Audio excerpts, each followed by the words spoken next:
The protagonist had a lot of things, a huge inheritance received under the will of her parents, as well as the high status of a countess, and she also had countless islands, which are the possession of the count's family.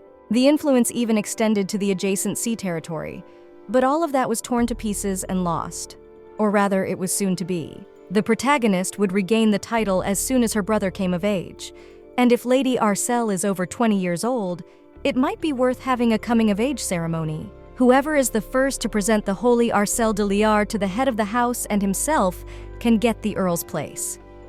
At this point, the little brother turns to his sister. Arcelle embraces his brother and tells him not to cry, for he does not want his tears to be seen by others. The brother agrees with his sister and says he will not cry. But Arcelle says that it is not a shame to cry because he is still a child. But if they show weakness, they will be treated with disdain. After all, now it's just them and they can't trust anyone else. The brother asks if they can't even trust the people around them.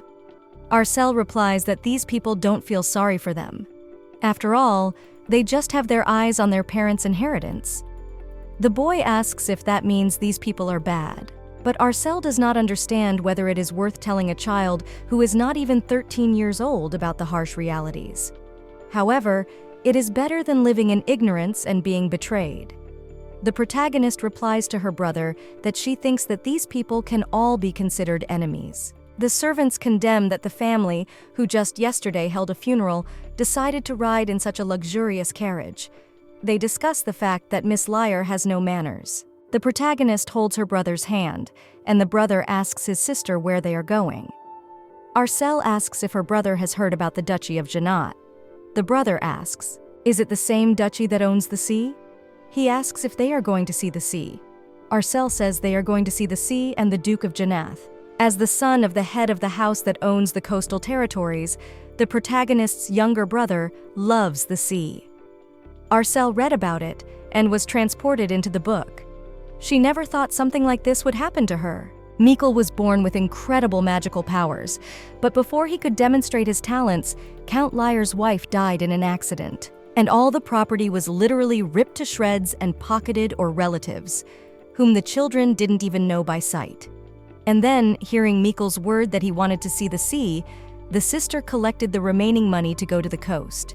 But the pickpockets stole the last money, on which the heroes had to call a carriage and return, so they end up freezing to death. If things go on like this, the protagonist will also face the same horrible death as the heroine of the book. But Arcelle will not let this happen, because where to sell herself more expensive, she will choose herself. At this point, the younger brother turns to his sister and asks if Duke Janat invited them, but Arcelle replies that they were not invited. But she is surprised at how well-trained her brother is in etiquette. Arcelle tells her brother that everything will be fine and they will not go straight to the Duke's castle. Duke Kael von Janath is known as the Duke of the Sea. He is a nobleman whose true face is hidden behind a veil. Around this time, he should be forced to marry the Empress. But the young man of 20 will listen to no one. He does not trust people, like a man who doesn't like. When his life is interfered with and his peace is disturbed, he will be glad of the proposal of the protagonist. Suddenly, the younger brother starts shouting that he can already see the sea.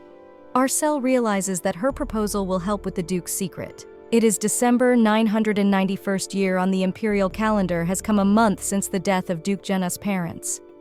The protagonist believes that now he stands by the sea that holds the memories of his parents. The protagonist, her younger brother, heads to the sea. There she sees the Duke, because Arcelle knew that he is here now. The girl tries to keep calm. Her brother asks if his sister is well. Arcelle tells her brother to be careful because it is quite deep in this place. Suddenly, the Duke notices them and asks who they are, as this beach is his property. The Duke doesn't recall inviting them. Arcelle thinks that's not going to work. So she starts to greet His Highness Duke Janath. The Duke talks about how he doesn't recall inviting the main character. At this point, they wallpaper their feet in the water. The Duke suggests that it wasn't about the beach at all, and he was the target. The girl says she's Arcelle de Liard from the county of Laine, and this child is her younger brother named Mikel de Lena. The Duke asks what happened if the Count's daughter decided to meet him secretly.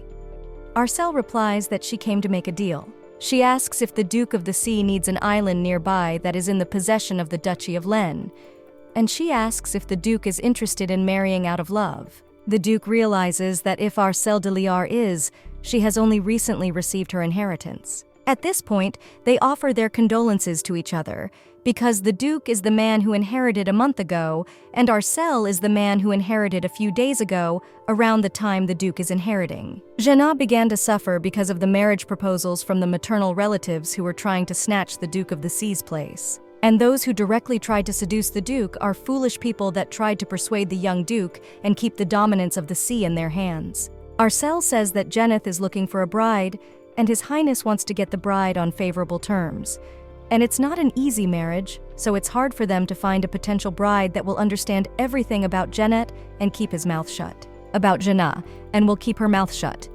The Duke replies that Arcel says it's as if the tribute has a flaw, but Arcel asks if it could be a flaw. She knows that the coastal waters of House Liar's Islands are desperately needed by them. The ducal house of Geneth has another name.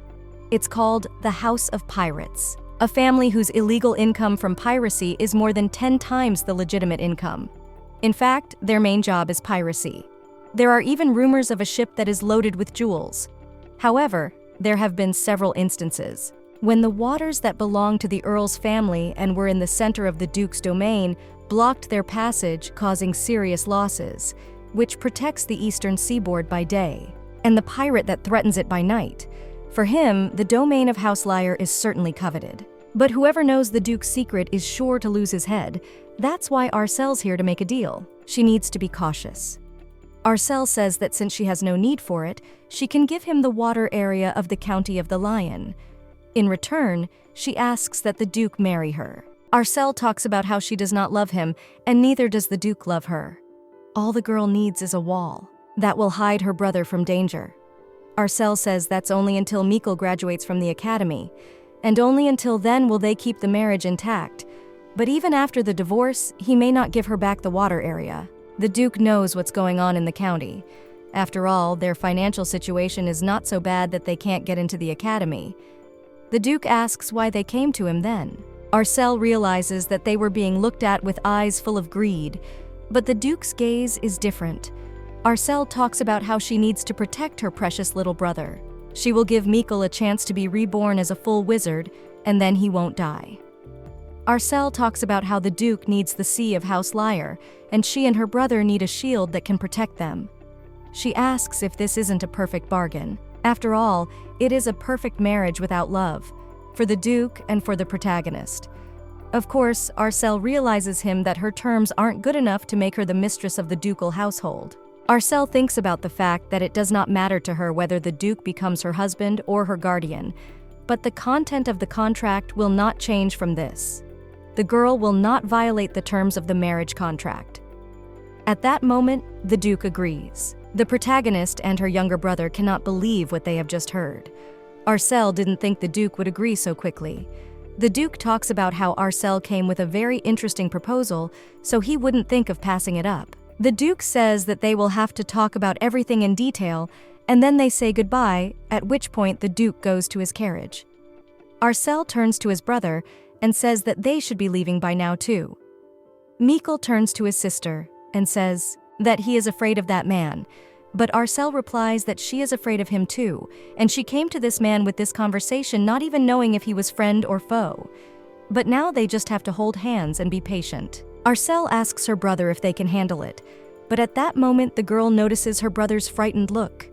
She asks what happened, but at that moment Mikel replies that their carriage has disappeared. He asks if they can't go back then, what will they do? Arcel now realizes that everything is just like in the book. But at that moment, the girl takes money out of her pocket and says that all is not lost because they can hire another carriage. Unlike the original plot of the novel, the protagonist has enough money for transportation. She's read the novel, so she's ready for anything. But suddenly they hear some hoof stomping. Arcel sees that they are coming right at them, and the girl is afraid that they will be run over at this moment. She is trying to cover her younger brother with her. At that moment, a maid comes out with the carriage and asks the protagonist if her name is Arcel de Lena. The maid says her name is Rosetta, and she is the head maid at the ducal house of Janat. The maid says that His Highness ordered her to take care of the two men. The protagonist, her younger brother, gets into a carriage, and after a while they arrive. Arcel sees a house in front of her, and she can't believe that they are not going home, but to Janat's house. The maid escorts them out and tells them to follow her.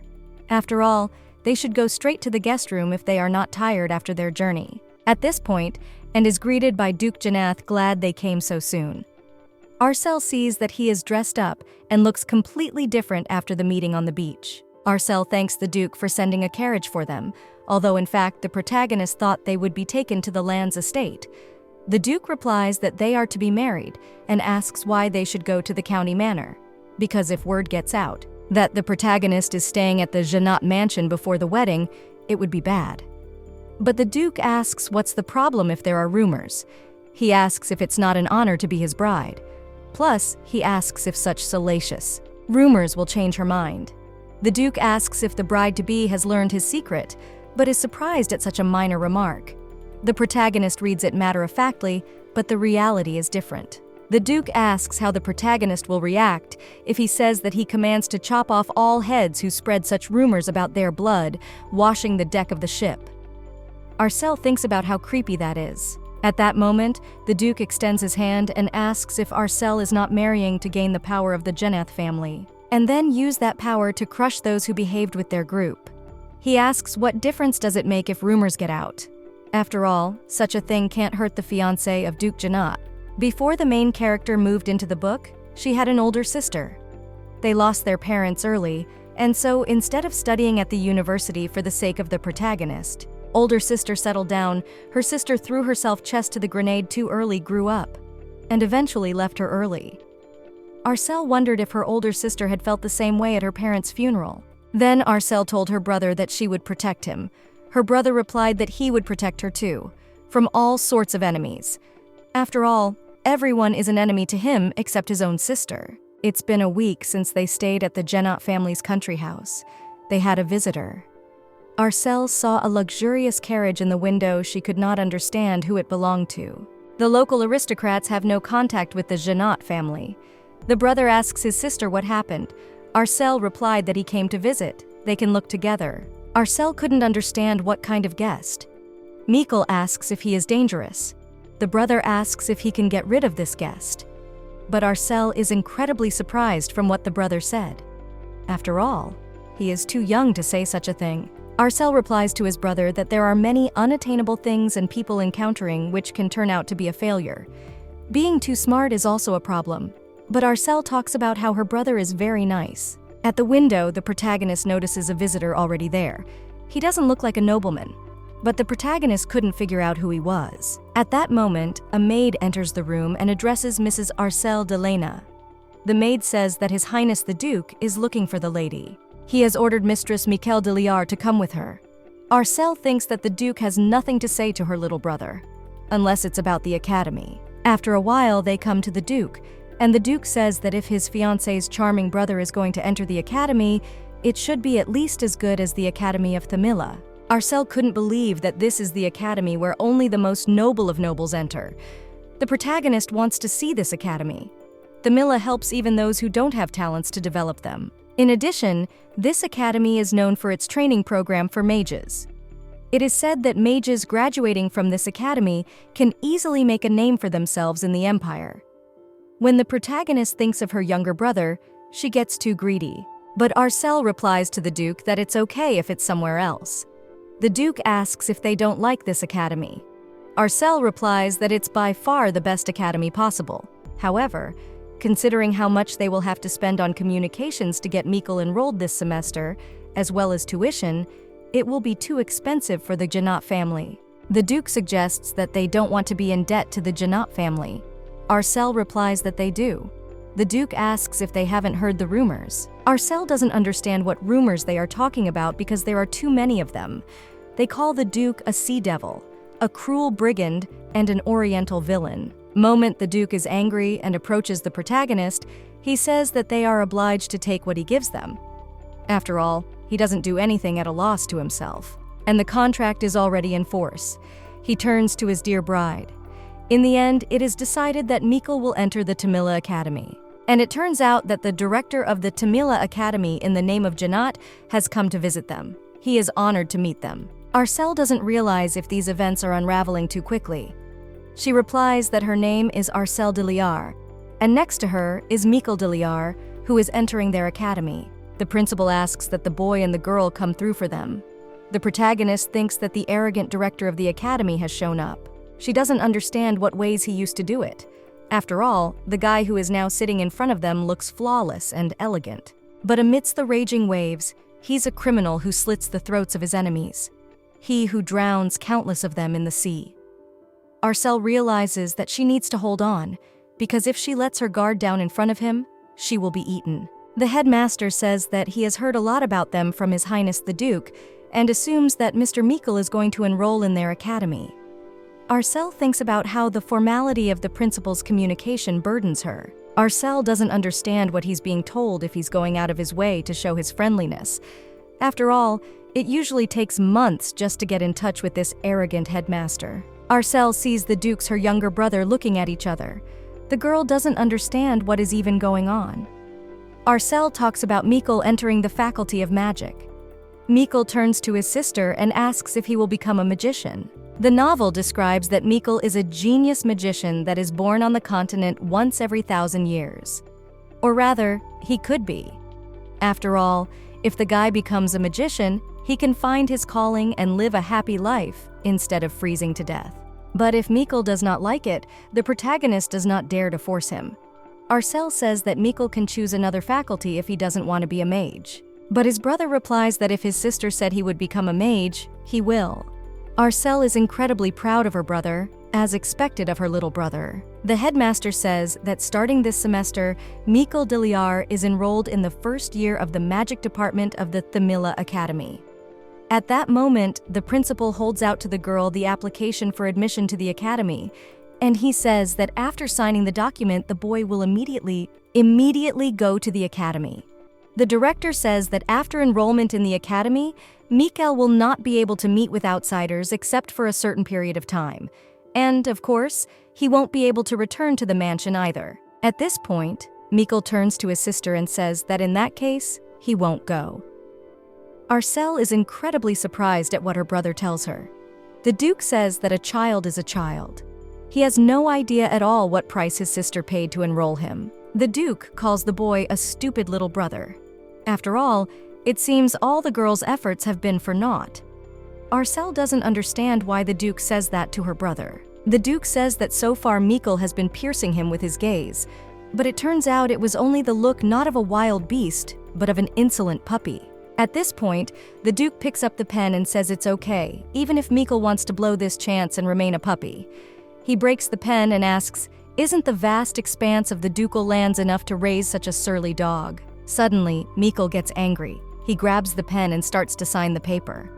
The principal asks if the boy has decided to enroll after all.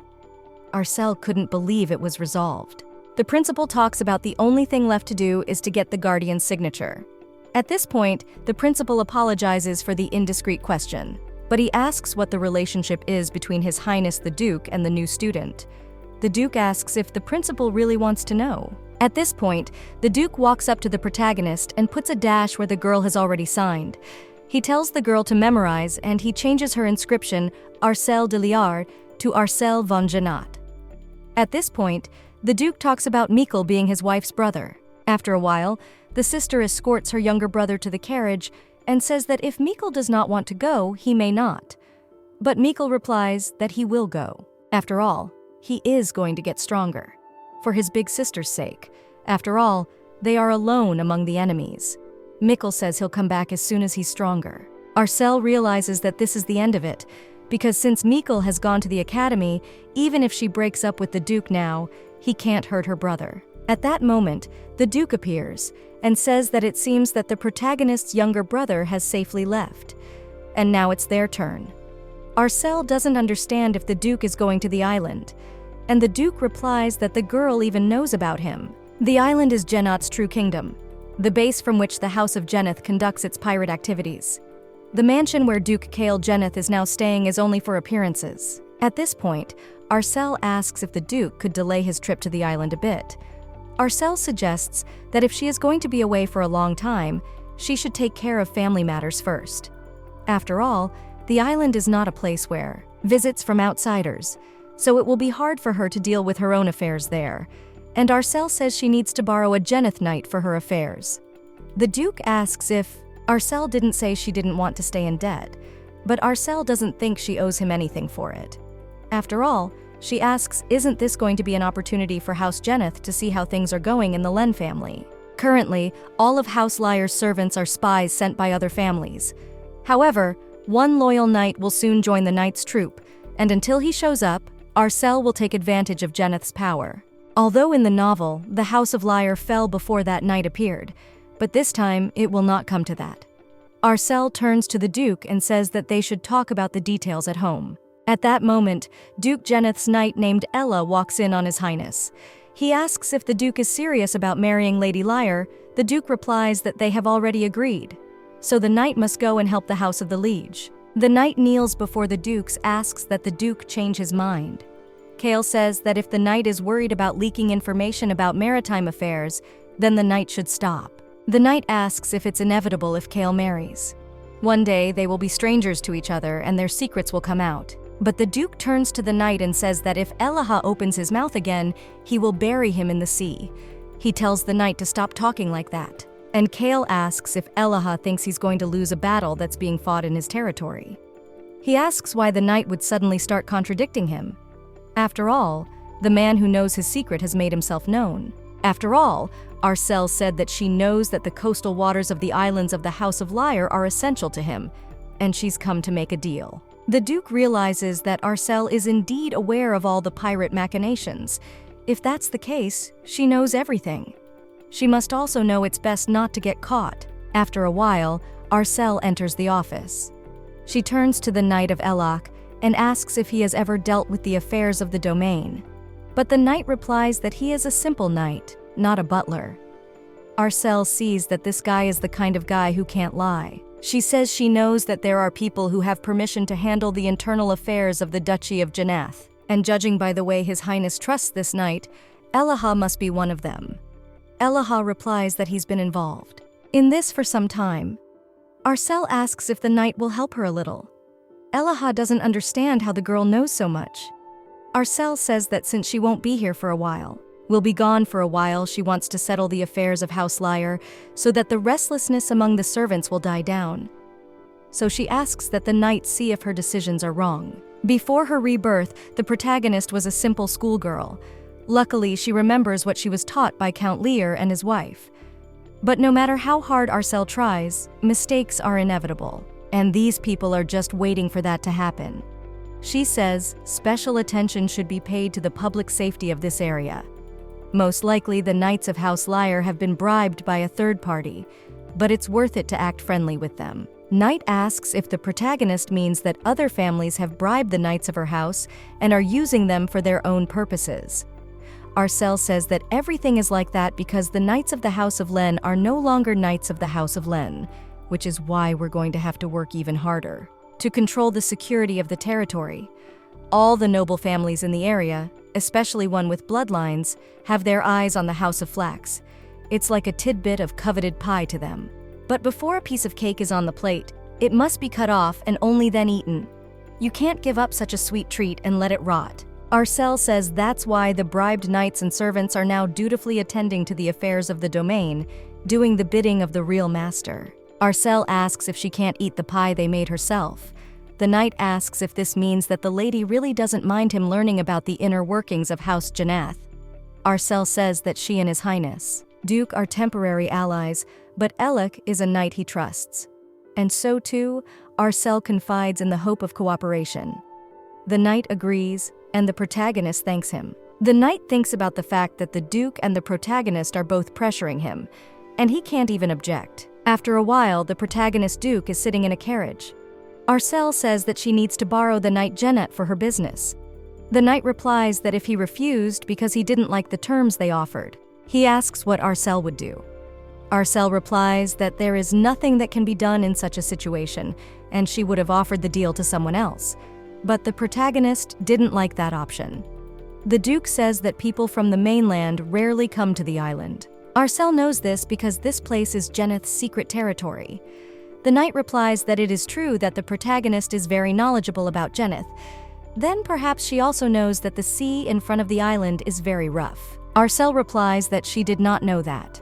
He tells her that all outsiders who come to the island become its inhabitants, in words they can never enter the land again. At that moment, the Duke extends his hand to the protagonist, and the girl steps into the boat. They begin to sail across the sea. And Arcel is incredibly surprised. The wind tickles her face affectionately. Before the rebirth, the girl didn't have the opportunity to ride on a boat, but now she sees how gorgeous the sea is. Suddenly, the boat staggers, and the protagonist almost falls. But at that moment, she was helped by the Duke. He asks if it is Arcel's first time at sea, but the girl replies that it is just the first time she swims so far, but she realizes that's not what's important now. She doesn't understand why she is so embarrassed by the Duke's undone shirt buttons. The Duke asks if the girl is not well, but Arcel replies that everything is fine. She just doesn't know where to take her eyes. Or rather, she means that there is so much to see in this place that she doesn't know what to look at first because the views are so mesmerizing. The Duke says that it seems that the protagonist has seldom been on a ship. The sailors here rarely see people from the continent either, and the sea is very calm today. Arcel talks about how the people from the island don't allow outsiders here. The Duke laughs and talks about how the protagonist is really knowledgeable about the island. He asks the girl if she will answer if the Duke asks how Arcel knows so much about Geneth. But the protagonist is embarrassed and says she won't tell. After all, even if she did tell, the Duke still wouldn't believe her. And if Arcel does, he'll probably slit her throat. Because even though the Duke promised to marry her, the Duke says he can't stop his curiosity. He will have to find out for himself how Arcel learned the secrets of his lands. Arcel replies that the Duke can do as he pleases. There are people on the island who work with information. They won't hesitate to get dirty and even lose their freedom if it helps them to gather information. They'll find out every last detail about Arcel Delena, though naturally there's no way they'll be able to find out that Arcel just moved into this body. At this moment, the protagonist thinks that now it is best to turn the conversation to another topic. The girl talks about how she heard that pirates don't like women on board. The Duke tells her that there was a superstition that a woman would be bound by a mark, but no one believes that nowadays. The Duke says that his mother cut off about 20 heads from the bodies of superstitious and threw their decapitated bodies into the sea. The protagonist is surprised at what she hears, but Kale tells her not to worry, because if anyone dares to say such things, he will be thrown into the sea. Arcel is surprised that the Duke says such horrifying things with such a shining face. But she doesn't understand. Because the Duke's parents were unable to manage the family business because of their character, she doesn't understand how this could happen. At that moment, the waves rock the boat again, and the protagonist fell into the hands of the Duke, tells the girl that it is much safer than holding on to the railing. He is glad that Arcel is not trying to escape from his arms. Suddenly, they notice lightning in the sky, and the water rises up. It turns out that a huge monster appears in front of them. Arcel can't believe what she sees. But at that moment, one of the pirates kills this terrible monster. The Duke tries to calm the girl down and tells her that it's all over. The Duke asks if Arcel is surprised that the hands, such a lowly man, touched her. Arcel asks if the Duke of the country can say that about himself. Kale says he feels more like a butcher. After all, he can't feel anything looking at all that carnage. At this point, the pirates are cleaning the boat of the monster's blood. Arcel thinks about the fact that just now she almost died. From now on, she won't trust her life to people she doesn't know well. The Duke talks about how the people from the mainland think pirates are rude and low people. He asks if Arcel would dare to be with such people, but Arcel doesn't understand why she wouldn't. At that moment, the Duke calls one of the pirates. He wants to introduce someone to the protagonist. This guy's name is Kiris, and he's the chief mate. The girl replies that her name is Arcel Delena, and in the near future, she is Arcel von Geneth. The chief mate himself was surprised to hear the same from the captain. At this point, one guy is incredibly surprised. He asks if the Duke is planning to bury the girl at sea afterwards. But Arcel replies that even if it happens at sea, the rumors that the next head of the House of Lyre has disappeared here will spread all over the continent. She asks if the guy really thought that His Highness the Dukes are the kind of people who would bury their bride at sea. The boy apologizes. He says he was wrong and deserves to die. Kale says his fiancée said it all for him, and if the assistant captain wants to taste the seawater, so be it. The guy that he made a mistake and acted rudely. He is the second assistant captain and deputy commander of the Janate Night Squadron. The guy says his name is Lee Ji-an. The Duke tells him that the mainland is not aware of the existence of Janat Island, and only the most loyal and rumored ones know about it. And also the members of the Janat family. The Duke talks about how Arcel is now also a Janat, which means she has become a man of the sea. Arcel realizes this is not a bad thing. She sees that the current of the island is more turbulent than she thought. At this point, the protagonist is approached by the Duke, saying that this current leads to the Anna of the island's homeland. Arcel realizes that she almost became fodder for monsters, and she should be more careful. At that moment, a guy jumps onto their ship. Arcel doesn't realize what would have happened if he had fallen into the water. The Duke asks if Arcel was surprised by this stunt, for then she will be even more shocked later on. Arcel asks if it's about monsters again. Lee Ji-an asks the captain if he will drop anchor. At that moment, the maid runs to Mrs. Shiat and tells her that His Highness's ship has already docked at the shore. Shiat is the head maid of the residence, and Janat. Shiat asks why the maid is making such a fuss, but the girl replies that it looks like a guest has arrived. Shiat asks if it is a sea guest, but the maid replies that a girl has arrived and she is not a sea guest, and she is the Duke's bride-to-be. The maid is puzzled. She says that this is the bride of His Highness, the mistress of the castle. Shiat says that the head will never take a girl from the mainland as a bride. With the next voyage, Shiat orders that Lila be tied to the bow of the ship. But the girl doesn't realize what she's done wrong again. After all, she is talking seriously. At this moment, the maids greet with the return of His Majesty. At this moment, Shiat also greets the master. She asks if the flight went smoothly. At this moment, Shiat sees the main character and realizes that this girl looks like the one from the mainland. Shiat greets the sea guest as well. She talks about how they will make sure that the island does not disappoint her. But the Duke says not to treat the girl like a sea guest because she will soon be the mistress of this castle. The maids will do as the Duke commands. The maid asks what about the sea guest who is already here. The Duke replies that the sea guest who is already here should be left as they are, and they should follow the usual order. This is an order. The Duke asks the protagonist if she wants something to eat first. At this point, His Highness is brought into his office with some business that Kale has to deal with. Kale says that he will come to the girl a little later. He turns to the maid and asks that she bring the protagonist to the dining room, and they will then see each other later. The protagonist is already sitting at the table, and the maid says that the girl can call her Shiat. The protagonist replies that for now, the maid can call her by the name of Arcel. The maid asks that Mrs. Arcel wait a little while because she will bring the dish soon. At that moment, the maids watch the protagonist and asks if she doesn't mind the fish. Arcel, of course, does not mind, but Shiat asks what kind of fish. After all, the guest has come from the mainland, and Lily is talking about fish. After all, it is obvious that Madame would rather serve meat. But Lily says that fish is very tasty. They begin to argue and talk about having swum across a sea that is full of fish. Now does the girl offer the hated fish to Mistress as a dish?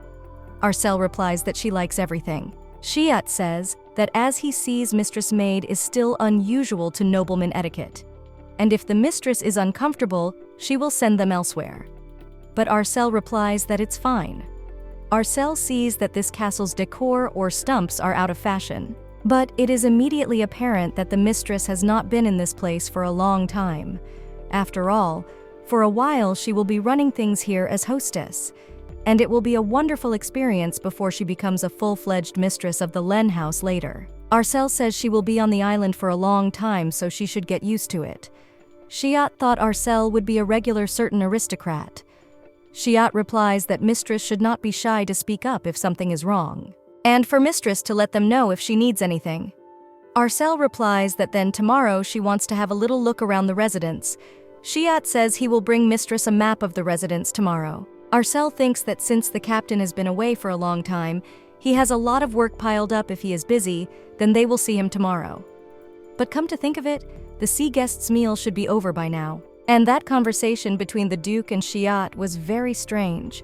Arcel can't understand who they call the sea guests. At that moment, the Duke of Denmark suddenly walks in to apologize for being late. He asks if Arcel would give him some time. Kale asks what plans the protagonist has after dinner. Arcel replies that she doesn't even know. Kale asks if perhaps she is tired from the long journey on the ship, but Arcel replies that she is tired, but the Duke doesn't have to worry. She's not going to wander around. Even though she knows Jeneth's most important secret, Kale may have other secrets she shouldn't know. If she starts digging from the first day she arrives at the castle, there's no telling if she might become a sea guest. Kale asks if the protagonist really knows about the sea guest. But Arcel replies that she doesn't know anything because the sea guest is not mentioned in the novel. However, the atmosphere in the dining room made it so clear. Arcel does not know the details, but it is unlikely that this guest will return home safely. After all, it makes no sense to call a guest who has arrived on the island of Janat, since the island holds many secrets. The Duke says that his fiancée is much smarter than he thought. The Duke also says that there's a superstition that if you refuse a guest, you'll be punished on the next voyage, and so when guests come, they treat them with hospitality. But only until midnight. After all, during the day, when the sea god is watching them, they treat them as precious guests, and after midnight, they deal with them as uninvited. That's what they call sea guests. But it doesn't matter. Kale says that Mistress Arcel can go wherever she likes, to walk wherever she pleases. After all, the people here are used to reading the current whether at sea or on land, so they won't bend down in front of their future mistress. And if anyone dares, he says, to order Mistress Arcel to throw him into the Anne, for the current that leads to the Anna is overflowing with monsters, dark and rough currents that would wash away the protagonist if a moment's carelessness. Arcel talks about that everyone seems to be wary of people from the continent. She asks why they look at her that way. The version assumes that the protagonist is not going to do anything. He asks that Arcel let him know if the subject under discussion, unpleasant to her. After all, even if their marriage is under contract, he would not want to hurt the girl's feelings. Whatever Arcel does won't affect Janat. The Duke says he doesn't care if Arcel decides to buy a huge castle on the mainland or build a new Len mansion. He says Arcel can use a private room as a dressing room, and he doesn't mind such small ones. He says for Arcel to feel free to go wherever she wants and take whatever her heart desires. After all, Janat doesn't scrimp on anything for her. The next morning, the maid opens the windows at Mrs. Caddy's and says that it is a beautiful morning on the island. After last night's conversation with the Duke, the protagonist could not sleep. The maid says it is early morning, so she has prepared a light snack. Arcel asks what's up with last night's sea guest. The maid replies that it has been handed over to the sea. Arcel thinks about what she can occupy herself with while she is in this place. For starters, that she shouldn't make any luxury purchases. After all, if she can't pay it off, she will become a sea guest and be thrown into the sea. By marrying Arcel has prevented the possibility of Liar's domain being taken away from her, and she dare not go into even greater debt. Aside from the water area, the Lena has another big plus. Geographical location with the bread district on one side of the domain and the sea on the other. And this can be capitalized on. If they want to make it safe for people to pass freely through their territories, they'll have to start by taking on a troop of knights. The Knights of Janath have much to learn in that regard. Arcel speaks to the maid saying that she wants to see the Knight Squad today. The maid agrees and says that she will then warn the boys on the formation. At that moment, Mrs. Shiat starts calling for Lily. Lily bursts in, and Shiat says that at this point, Mistress she asks what kind of behavior. But Lily apologizes as it is an emergency. Shiat asks what happened, but the girl tells him that the ship masquerading as a merchant ship ran into a group of monsters and there is nothing on it for fighting. So the only thing left to do is fight hand to hand. The maid says that Mrs. Shiat must go to help. Shiat replies that she's long gone from the deck. Now Shiat realizes what kind of people work in the castle. Those who, in an emergency, are willing to go to the ship as a pirate. Talks about the knights controlling the borders of the Anna, so there is no one to lead them but the mistress. Shiat asks why this is suddenly in southern waters, where the currents are particularly difficult. At this point, Arcel asks if the monsters are intelligent. But Lily replies that this is impossible. On the island, there are even cursing stupid Lotta, but if they are stalking prey, they can chase it from the eastern waters, even to the other end of the continent, and they are well oriented in the current. Arcel talks about what they have to do according to the plan. Lily asks what they are supposed to do. At this point, the protagonist picks up the maps and starts drawing. Chiat talks about how Miss Arcel draws the maps beautifully. Arcel asks what is the location of the ship, which is disguised as a merchant ship.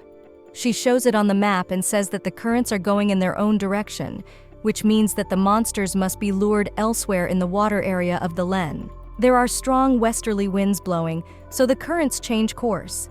And when faced with the wind, monsters slow down. And they'll use that momentum to overpower them. Lily says it's possible, but she asks if it's really going to be okay.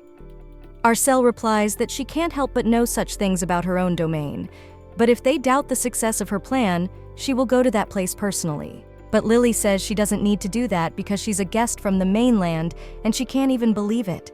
She says that if Mrs. Arcel allows it, she can take the map with her. Arcel tells Mrs. Chiat not to worry because she can look at the plats anytime, but right now it is only about us that can help the ship. Mrs. Chiat bows to the protagonist, saying that she will call other maids to take care of the protagonist. She apologizes for leaving her behind, but Arcel says to Mrs. Chiat to only hurry up. Chiat sees that though this girl is from the mainland, but she knows about the sea. She even knows Jeneth's secret, and she's of noble birth. Is Mistress Chiat already leaving, or is she telling the lady to hurry up? Arcel wonders if everything will be all right. After all, if she's wrong, there will be big problems. But she is sure that everything will be fine. Before she made the deal with the Duke, she had a good look at the waters of the Len. At this moment, the protagonist looks out the window, and she sees Kale von Jenoth standing there with Sir Elaha. And it looks like she has finished her work in Lyre and has returned. Arcel doesn't realize if the Duke has heard of Chiath's departure. After all, he must think Arcel is interfering too much. At that moment, the protagonist sees the Duke turn around and leave. Arcel doesn't realize where Kale is going. At this moment, the protagonist hears someone greeting the precious guest. At this moment, in front of the girl appears maids say that Mrs. Chiat ordered to take care of her. Arcel is surprised that the maids came very quickly. Suddenly, the protagonist notices blood on the clothes of one of the maids. She doesn't realize if they are really bloodstains. The maid says that they have been ordered to make sure that the mistress is not bored. They ask if Arcel would like to take a little walk on the beach. After all, the girl is not used to the sea here yet. Arcel replies that she would like to look inside the residence first. She is suggested and asks if it might be better to go to the bow nearby. After all, it's full of beautiful flowers that she won't be able to see in the Khan Empire. Arcel realizes that they are trying to get her outside the fortress. Jeneth Castle is in the center of the island, and there are families of vassals who've been in the pirate business since the days of Kale's grandfather. And a month ago, when Kale was made duke, all but one of the families revolted. Kale slaughtered the traitors. From most of the families, members of the Van Rail family were the only ones who didn't join the rebellion. Kale left the loyal Van Riel family in the east. He sent the rest of the traitors' families to the south of the island and slaughtered them. Arcel's never seen these girls on the island before, and they showed up as soon as Chiath left. So this is the work of vassals. Arcel realizes that if it's about the flowers, then she tells the maid that she wants to see the flowers in the garden. After all, there are probably plenty of pretty ones there too. The maids agree and say that they will then escort the mistress out. After a while, they are in the garden, and the maid tells them that the flower is called anorexia. Arcel is surprised that they don't even know what the flower is called. But the girl doesn't give a hoot, and she talks about how the flower is incredibly beautiful. The maids turn to the mistress and say that they want to show her the bow before the sun goes down. They ask if mistress would mind if they sped up a bit. But Arcel replies that she likes the view of the fields at sunset. The girl begins to be escorted further into the garden, but Arcel doesn't realize what family these maids are from. After all, they are hidden in the middle of a white day in the heart of the Jenoth residence. Arcel thinks about the fact that it is time for them to meet. At that moment, the Duke of Jenoth walks in. He asks what they are doing here. Arcel turns to His Highness and asks if the Duke was also in the garden. She tells him that the maid said that there were beautiful flowers blooming in the meadows nearby. The Duke realizes that they were on their way to observe the flowers. The Duke approaches the protagonist and asks if these girls were brought from the mainland without his knowledge. The Duke talks about how they must like the red flowers. After all, people say they are full of them on the mainland. Arcel doesn't understand what the Duke is talking about. The Duke says that Arcel knows a lot about the island, but he asks if she knows how the place gets rid of trash. Now Arcel realizes that these maids are really from rebel families. They must have wanted to use her to mess with the Dukes of Kyle von Geneth. Arcel thinks about how stupid this is. After all, there's no way Kale would risk his life for a contracted bride. The Duke talks about how he only recently cleaned up, but apparently forgot something else. At this point, the protagonist draws his weapon and blood is spilled. The Duke turns to his mistress and says that if Arcel has been so kind as to gather dust for him, he will be obliged to give her a treat. At this point, the Duke takes the girl's hand and says that it seems the mistress doesn't like red flowers after all.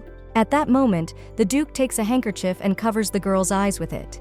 He orders the Knight of Elak to clean the place up. He says it is better for the lady to close her eyes, so as not to get her finger dirty with the red flowers. Arcel thinks about the fact that in the future, she will hold hands with this man. The very hands that could take someone's life in an instant. Arcel thinks about how weird that is, but at that moment Kale says that it's over now. And he actually doesn't like the red flowers either. Arcel realizes that when she touches the Duke's hand, she feels calmer. After a while, the protagonist and Kale are at the residence for dinner. Kale talks about how he saw Shiat once rushing to help, and she said that Arcel helped her. Arcel responds that there was no way she could not have procrastinated. Kale says that a wonderful bride has come into the Genat family, and she should be well served. Arcel says she was only a little scared, but everything is fine now. Kale is an asshole. After all, he banished the Tastelli long ago, but they're still in the place. Arcel thinks about how she's heard that somewhere before. At this point, Arcel thinks about the fact that this is a chance to start the conversation they've been tweaking. Arcel wants to talk about marriage. Arcel thinks about the fact that he was slow to answer, or the girl doesn't realize if that's what she thinks. She talks about how the condition of their marriage was Mikel graduating from the academy, and that's why it was best to divorce right after her brother's graduation. Kale replies that they haven't discussed a wedding date yet, and Arcel is already planning a divorce. In fact, Arcel has thought about it as well. Kale has heard that families in the Eastern Sea are eager to get their hands on the Len territory. And in that case, their marriage should become known throughout the continent, includes its eastern part, so that those targeting Lyre would be frightened and disappear. But Arcel doesn't realize if it wouldn't be too disadvantageous for Geneth to marry first and then divorce, though with the Duke's face, remarriage won't be a problem. But no matter how many times the protagonist looks at this guy, she is always surprised by his beauty. At this point, the Duke says they need to get ready, to make sure it goes off with a bang, and in 6 months at the most, they'll have no problem meeting that deadline. But Arcel doesn't think it will happen in 6 months. Kale asks if the girl is missing something in Genat, but Arcel speaks as Len's successor. She will become a full-fledged head when she turns 20, and only then will she have full authority over the promised water area. But Kale replies that the girl doesn't have to worry about it, because the people who have targeted House Lyre's maritime possessions will gradually disappear. Besides, as far as he knows, the youngest brother of the late Earl of Lyre is still alive. Arcel realizes that he is, because she has never seen his funeral, and he is the first to claim the title of head of the house. Because if she hadn't been alone, the title would have been his. Would be his, and not little Mikel's. Kale says it's better to announce the wedding early to show that wolves can be headless themselves. And for the duration of the marriage, his name belongs to the main character. Arcel realizes that it's definitely the best choice right now. But the devil has never done anything to his own detriment, and she must stand on her own without leaning on anyone. The girl must become a wall that Mikel can lean on as well. Arcel doesn't want to hear that House Geneth has given the protection of House Len. She will take her own revenge on behalf of the Len. So she proposes marriage when she is 20, and she can't refuse the marriage anyway because Mikel has already entered the academy, and she will stay on the island before and after the wedding. The guests reply that the girl can do as an elderly person. At this point, His Highness is approached and says that they brought him what he asked for. At this point, Kale says that they may enter the room. At this point, the protagonist is already holding flowers in her hands. She sees that this was her request to Sir Sasha before sending him into possession of the flax. For then, Arcel asked the knight if there was something she could ask him. She said that after it was over, she asked that the knight pick blue Silvek flowers from the garden of Lyre Manor and bring them to her. In fact, the Silvek flowers are known for their silvery color, but at Lyre Manor, they had been dyed blue by Mikel's powerful magic. The flowers would be proof that Sir Elaha was really at the Lyre Manor. But at this point, the protagonist asks why these flowers are from His Highness. But actually, the Duke remembered how he saw the knight and asked why the knight had prepared a bouquet for the Lady of the Len. The Duke took those flowers and said that he would deliver them himself. Duke replied that Elaha is busy with knight's business, so he asked that the Duke hand them over. The Duke asks if the girl likes blue flowers, but he says it's not necessary for a girl to ask to bring them from the mainland. Janat's garden is full of beautiful flowers. After all, the lady has already seen for herself that there are not only beautiful flowers there. The girl replies that she just likes the Silveki flowers from the Len estate. At that moment, Shiath holds out a letter and says that there is another parcel for my lady. Arcel doesn't realize if it's really a letter from her little brother. She realizes that her brother must be busy adapting, but she still sees a letter from him. The protagonist picks up the letter and apologizes to His Highness. But she returns to the room first to read the letter. That's the look on the Duke's face. The girl thanked him. She got up from the table and left. He tells the maid to leave as well. Kale says that when Mikel Deliar graduates from the Tamila Academy, they will divorce. The Tamila Academy has very strict graduation criteria, so there's plenty of time before the divorce, but as far as Mikel is concerned, the Duke thinks that maybe the boy shouldn't have been sent to the academy. And then Arcel would have gone to another family without a second thought. At this point, Kale doesn't understand why his head hurts so much. But in any case, when he gets the water area of Lyre's house, the contract will be over. If the water area of House Lyre, which is like an eyesore, is in his hands, no one will be able to resist House Janat. At this moment, the Duke calls the maid to him. He realizes that House Jeneth's mission is to catch monsters all over the Eastern Sea. He asks if there is news of a ship from the Southern Sea. Kale thinks about how hard things are. At this moment, the protagonist is in her room reading a letter from her younger brother asking how his sister is doing. Mikel sends her a letter for the first time. He doesn't know if it will get there. Mikel, just like his older sister said, he has enrolled in the Faculty of Magic. Mikel didn't know he could use magic. He wondered if Arcel had guessed, but Arcel knew for sure that his brother would succeed. Mikel writes that when he becomes a great magician, he'll be able to help his big sister with everything. He also says that in the envelope is a flower he made with magic. Such a flower will never wither. He made it because flowers don't grow well in the sea climate. When he remembers that they are surrounded, only enemies, he wants to be near the protagonist to protect her. Mikel says he will never give up and finishes his studies. Arcel begins to write a reply to her brother. She writes that she misses him. At this point, the ship has arrived at the shore. The sailors are happy that they are alive and have land in front of them. They no longer thought they would ever feel the ground beneath their feet. After all, they almost became fodder for the monster. But thanks to that, they managed to lure the stupid Lotta out.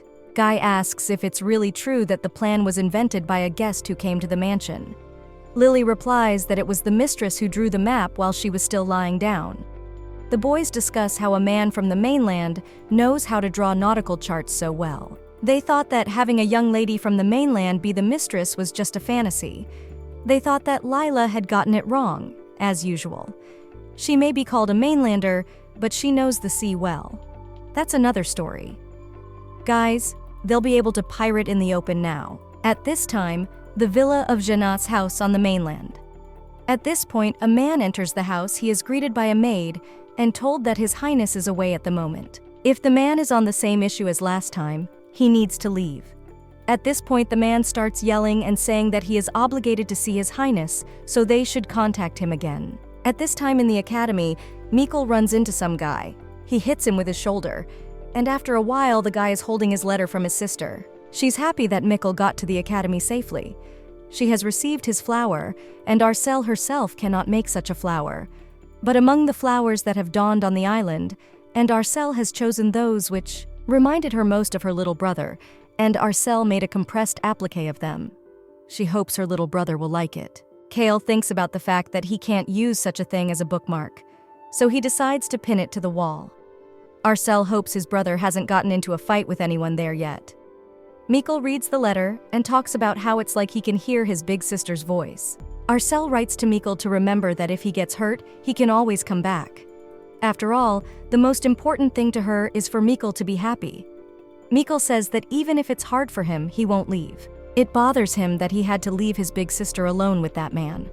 After all, Kale said then that Mikel doesn't even realize the price his sister paid for his admission. Mikel realizes that he has to graduate. The sister talks about writing more to her brother later. She misses her dear brother Mikel. Mikel realizes that if he thinks about it, he won't be able to get a letter from his sister more than once a month.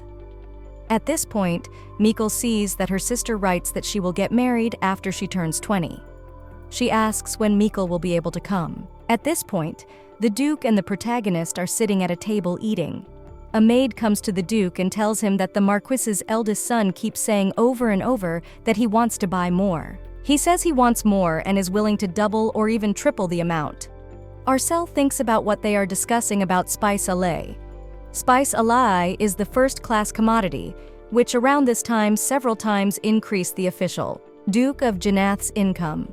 The fragrant substance of the western part of the continent, which won the heart of the aristocrats from the eastern part of it. And in fact, the reason for the real value of the spice is quite different. At this point, the Duke is talking about how he has no idea why the Marquis's eldest son is begging for it so much. But it seems that people from the mainland like the smoky flavor. He can't understand that, though. Kale sees that there are quite a few fish dishes on the table, but to his delight, the protagonist seems to like it. The Duke asks if his fiancée might like to try it. Arcel, of course, agrees. The Duke says that if the girl already wants some, he'll signal the maid to bring it. But at that moment, Shiat asks what about the Nilam de Bay. Kale says for the maid to send it back, as there is no reason to undermine the trust of other families for a small profit. The girl replies that the order is accepted and she leaves. After a while, the protagonist is at her desk, and she realizes that Kale does not know yet, but there is a reason why the nobles from the east are so diligently looking for this spice.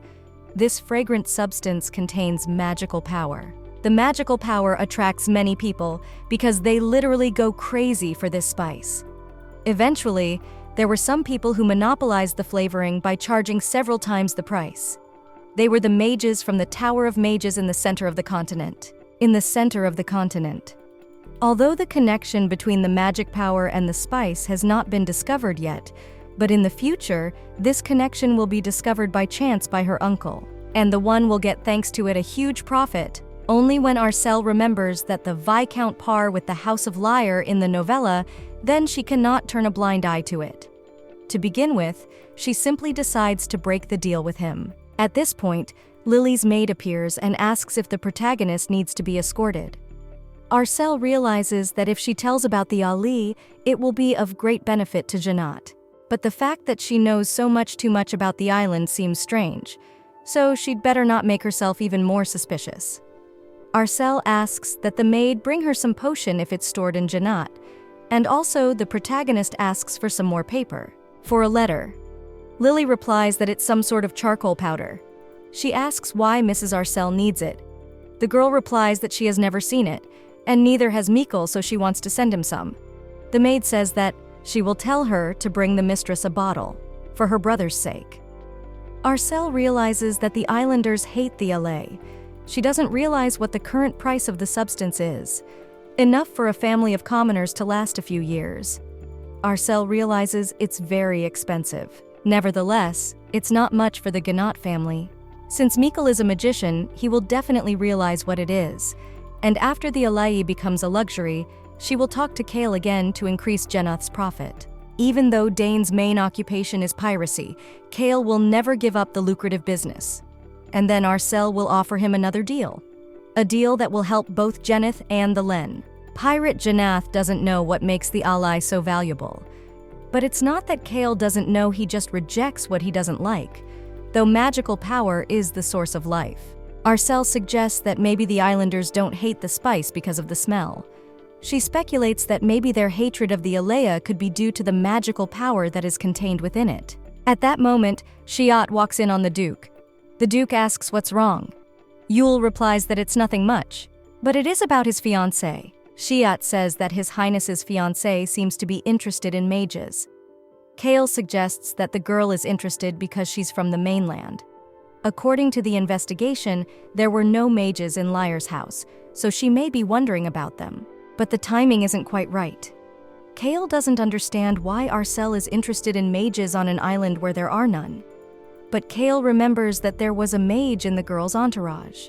Shiat tells that the mistress found out the current price of Ale on the mainland, and it seems that Arcel is going to key the deal with the mages.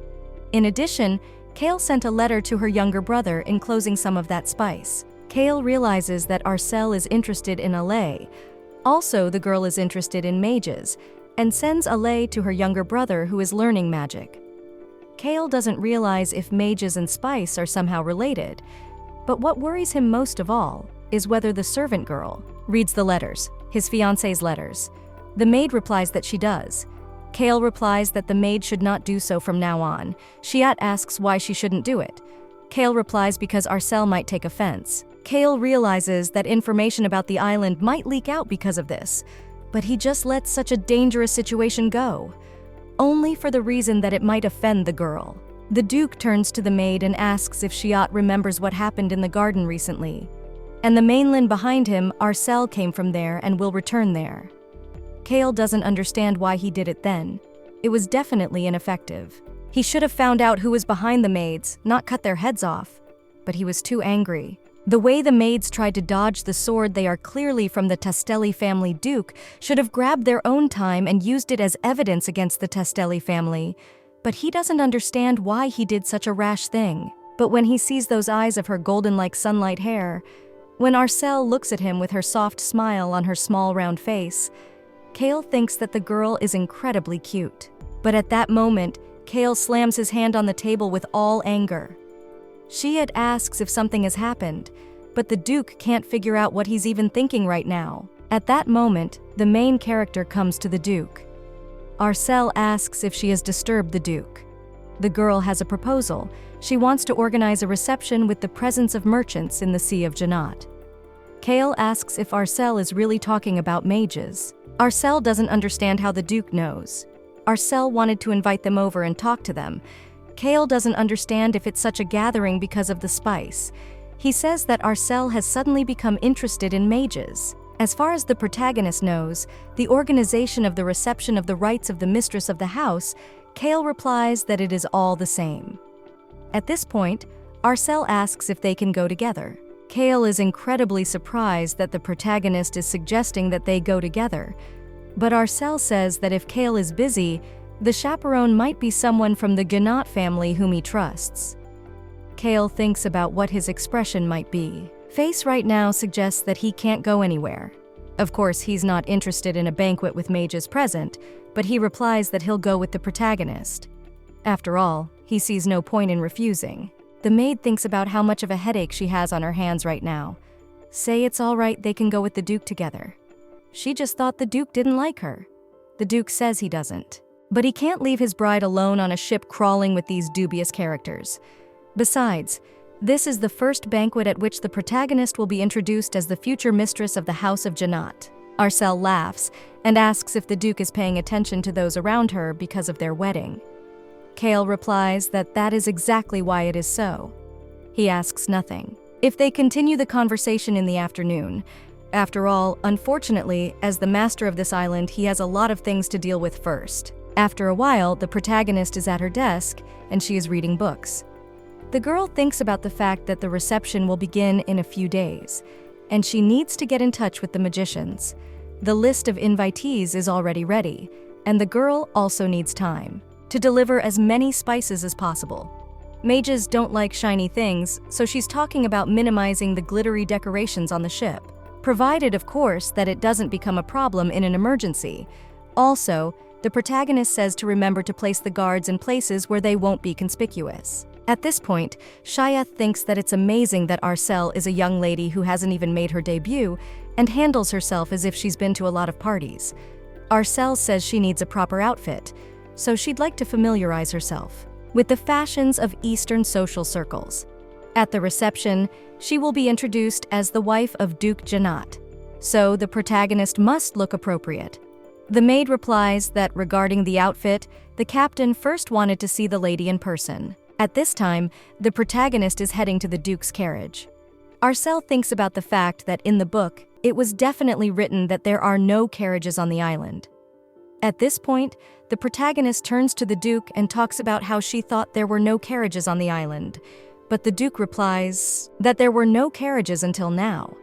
Arcel asks if it was recently manufactured. Kale replies that it was. After all, he couldn't let his precious bride ride a horse. Arcel is incredibly surprised, but at that moment, she remembers that Arcel doesn't know how to ride. Although most nobles learn to ride in their teens, Arcel didn't know how to do anything. At this point, the protagonist thanks the Duke. She asks where they are going now. The Duke replies that he heard that the reception is scheduled in just a few days, and he wants his fiancée not to worry about things that Mistress Janat shouldn't have to worry about. Arcel asks what things she shouldn't worry about then. Kale replies that, for example, a girl shouldn't worry about what she should wear. Arcel starts laughing and says that is exactly right. Now the protagonist realizes that now they are going to look at clothes. There is a family of artisans that creates clothes on the island. Thinks that the Duke is more caring than she thought. Duke Jenna from the book, unlike other nobles, instead of festive clothes, he preferred to wear a modest black and white uniform, because it was quite troublesome to rule the kingdom in luxurious clothes. That's how the Duke was described in the book, and he doesn't care about clothes. But at this point, the Duke is worried about the appearance of his future wife. At this point, the Duke talks about how they have arrived and they are on the spot. Arcel could not understand where they are because that place looks like an ordinary house. At that moment, the captain is met by a woman and a man. They are very happy to see the captain. After all, they were waiting for him. Suddenly, Li Ji-an appears. Arcel is incredibly surprised. Li Ji-an bows to the captain and he greets him. He also greets Lady Arcel. The Duke tells Li Ji-an to dress normally. At this point, Li Ji-an turns around and walks away. He apologizes, but he says he's not leaving for long. At this point, Arcel starts laughing and realizes that this is Sir Li Ji-an's mansion. Kale says he should have introduced them or it came out awkward. Arcel says that even though it was weird, she would like to know why she was brought here. At this point, the lady of the house says they are escorting the lady of the house. But the Duke stops them and says that he will take care of everything himself, and they can remind Li Ji-an about manners. The woman and the man talk about how embarrassed they are. At that moment, Kale extends his hand to the lady and says that he will escort her out. After a while, the protagonist and Kale are already walking through the house. She asks if the Duke is often here. Kale replies that he remembers coming to this place when he was about 6 years old, and he hasn't been here again since. Arcel doesn't realize if this was written in a book. Gradually, she learns things about Kale that were not in the book. At this point, Kale talks about this room here. It is full of outfits and fabrics. Kale walks her in. Arcel is surprised at how many dresses are here. That is Kale talking about how these all dresses belong to the mistress. Arcel sees that the design of the dresses resembles Kale's uniform.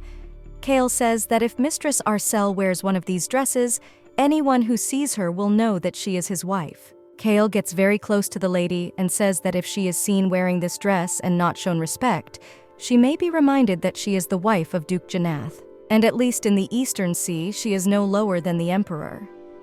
Arcel thinks about the Duke being too close by her side, but at that moment, Kale goes behind the girl's back, picks up a jewelry box. Arcel doesn't understand if that's what they came to this place for. Kale says he wanted to find her a suitable dress, but he's not sure he hit the right target given his bride's high standards. Arcel picks up the items and thinks about how the style of clothing she usually wears is similar to these dresses. Arcel doesn't realize if the Duke has been eyeing her. At this point, Kale asks if the girl likes this dress. At this point, Kale puts on the girl's earrings and talks about how he thinks it would go well with the dress. He asks him to forgive him. Arcel talks about how, from his choice of clothes to his choice of accessories, the Duke is incredibly smart. The protagonist, it seems that the Duke is good at it. Kale replies that when he is at sea for a long time, he learns a lot. And lastly, he asks if Mrs. Arcel would close her eyes for a while. Arcel does not realize what is happening, but at that moment, Duke Kale approaches the girl's face. At this moment, the girl feels a chill, and Arcel doesn't realize what is happening. The Duke asks if the girl was really that surprised. Arcel is of course surprised, but she replies that she was surprised just a little, that he had learned something from his mother. Mother used to say that she needed to get some air because the island winds were choking her. Arcel doesn't understand how the winds can be stifling. Kale replies that it does, and that Mother was unbearably drafty in this place and disappointed with the island. At this point, Kale gives the girl a makeover and tells her that Mother said that the stories about the honesty of the islanders are just lies. And from what she says, the locals are far more cynical than the people on the mainland. At the time, Kale was still too young to understand, but the locals can't say anything to your face even if you discuss them. So they took his mother to the Anna. The now-deceased Duchess Janat died with her husband in an accident. However, Kale believes that the islanders sent his mother to Anna on purpose to kill her. Arcel asks if Kale was too close to his mother. Kale asks which mother Arcel is talking about. Oh, his own mother or his stepmother. Arcel doesn't understand if Duke Geneth was married twice. Kale says that the protagonist was aware of the island's secret, but she hadn't heard anything about his private life. Kale didn't even think that Arcel, being a bride, is not really interested in her fiancé's past. Well, Arcel gets angry and starts thinking about how that's not true at all. It's just not in the book she read. But she tells the Duke that it's not like that at all. Arcel remembers that Kale said he banished the Tastelli long ago, but they are still here. Arcel recalls that the previous Duchess Geneth is a former Inette von Tastelli. She was from the family of the current rebels. Due to her failing health, she and Kale hardly ever saw each other. And Kale had been at sea since he was young, so they never had a chance to get close. Arcel asks if it's possible that the Duchess is a Tastelli. Bones replies that the woman is his stepmother, and it was because of her that his mother was exiled to Anna. Arcel doesn't understand if Kale knew the real reason for his mother's death when he was a child. After all, his mother was just stuffy and shallow. Being the strongest knight, she could not refuse anyone and always took the initiative. There was no one who wanted to go with her to Anna's, and eventually the news of her death reached them. Kale says that if Mother had a little more power, no one would dare harm her. At least he feels that way sometimes. His mother had no one to support her, unfortunately, but Mrs. Arcel is not concerned. He tells Arcel to feel free to use the name Janat, and not to go to dangerous places for the sake of others. The Duke asks Mistress Arcel not to let herself be killed. After a while, the Duke says that's the end of it and he finished the girl's makeup. He talks about how it seems that the preparations for the reception are over, but the protagonist thinks that it is strange because she thought she knew everything about Kale von Yanath. At that moment, the girl thinks about the fact that she still feels his tenderness. The protagonist remembers how in her past life her older sister cried and talked about how she thought he liked her too. She apologized to her younger sister that she was divorced, but she will cry only today and no more. Arcel realizes that her duty now is to protect her little brother. At this point, the protagonist turns to His Highness. Arcel realizes that for Michaela's sake she must not waver. After all, she is not allowed to fall in love with Duke Janat. Also, the heroine is sure that Kale does not have any feelings for her. After a while, the protagonist and the Duke sat at the table. The Duke was wondering, did Arcel eat so well because of the fact that during the preparation for the banquet, she had to spend a lot of energy? Suddenly, Mrs. Arcel is approached and told that a letter from her younger brother has arrived. When the protagonist is told that she has received a letter from her younger brother, Janat, watching this, doesn't understand why they would talk about such a thing during a meal. But Arcel is delighted. She asks if she can open the letter right now, because she has been waiting for it for a long time. The Duke, of course, agrees with the protagonist. Arcel thanks the guy for it. The maid presents the letter to the protagonist and says that after dinner she will bring the paper for Arcel to write a reply. The lady thanks the maid. After a long thought, the Duke turns to the protagonist and asks if Arcel would be so happy if the letter was from him. The protagonist did not expect to hear such a question, so in response she asks, "Does Janat want to tell some secret in the message?" So Arcel says that if so, she asks Janat to tell that secret to her now. After all, it's not just the two of us here now. She asks if that's not better than writing a letter. The Duke wonders why the word alone sounds so sweet to him. His brother writes to the protagonist that he didn't expect to get a letter from her. But Mikel doesn't mind if Arcel continues to surprise him like this. After all, he was very happy when he received the letter from his sister. Also, the brother asks what powder the protagonist sent him. Arcel knew that. Mikel immediately guessed that the spice is filled with magical power. Mikel senses from the powder the pure magical energy that mages like, and not just them. Ordinary people who can sense mana like it too. Arcel looks at the Duke. That's what she thought. The islanders feel the rejection. Suddenly, the Duke turns to the maid and asks her to bring paper so he can write a reply. Sometime later, the protagonist has already written a letter. She says that her brother seems to like Ale very much. Then Janat replies to the protagonist that he will give it to her brother. A little more spice. Arcel was very surprised to hear this.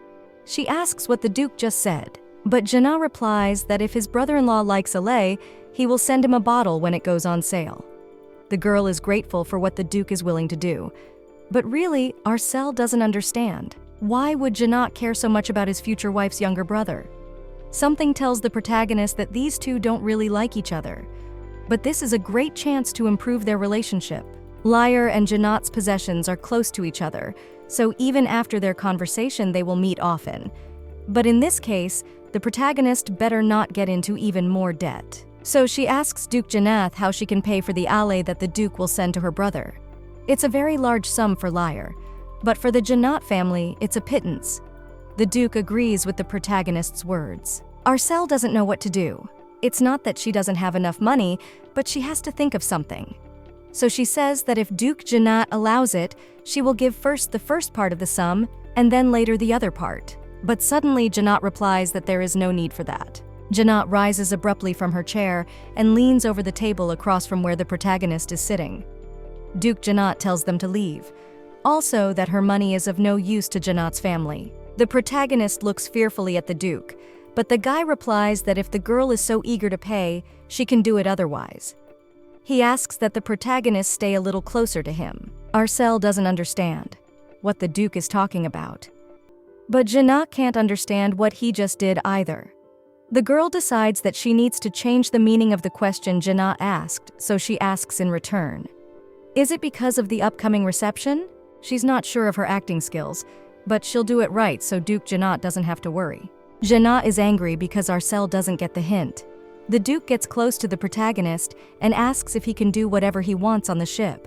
After all, Janeth can take care of the magicians as hostess. But if the protagonist has some business to attend to, with them, he will understand. But Arcel replies that she hopes she can live up to the Duke's expectations. A few days later, the day of the reception came. The protagonist was surprised. Duke Janat had prepared a lot of ales. The protagonist remembers that she asked him to prepare some ale to use at the reception. Then the Duke agreed, but Arcel asked for some. And Kale prepared much better than the girl expected. She thinks that even though the Duke doesn't like magic, he sees nothing wrong in developing a relationship with them. The mistress is approached and told that the captain also sent ale, and to the brother of the protagonist. Arcel thanks.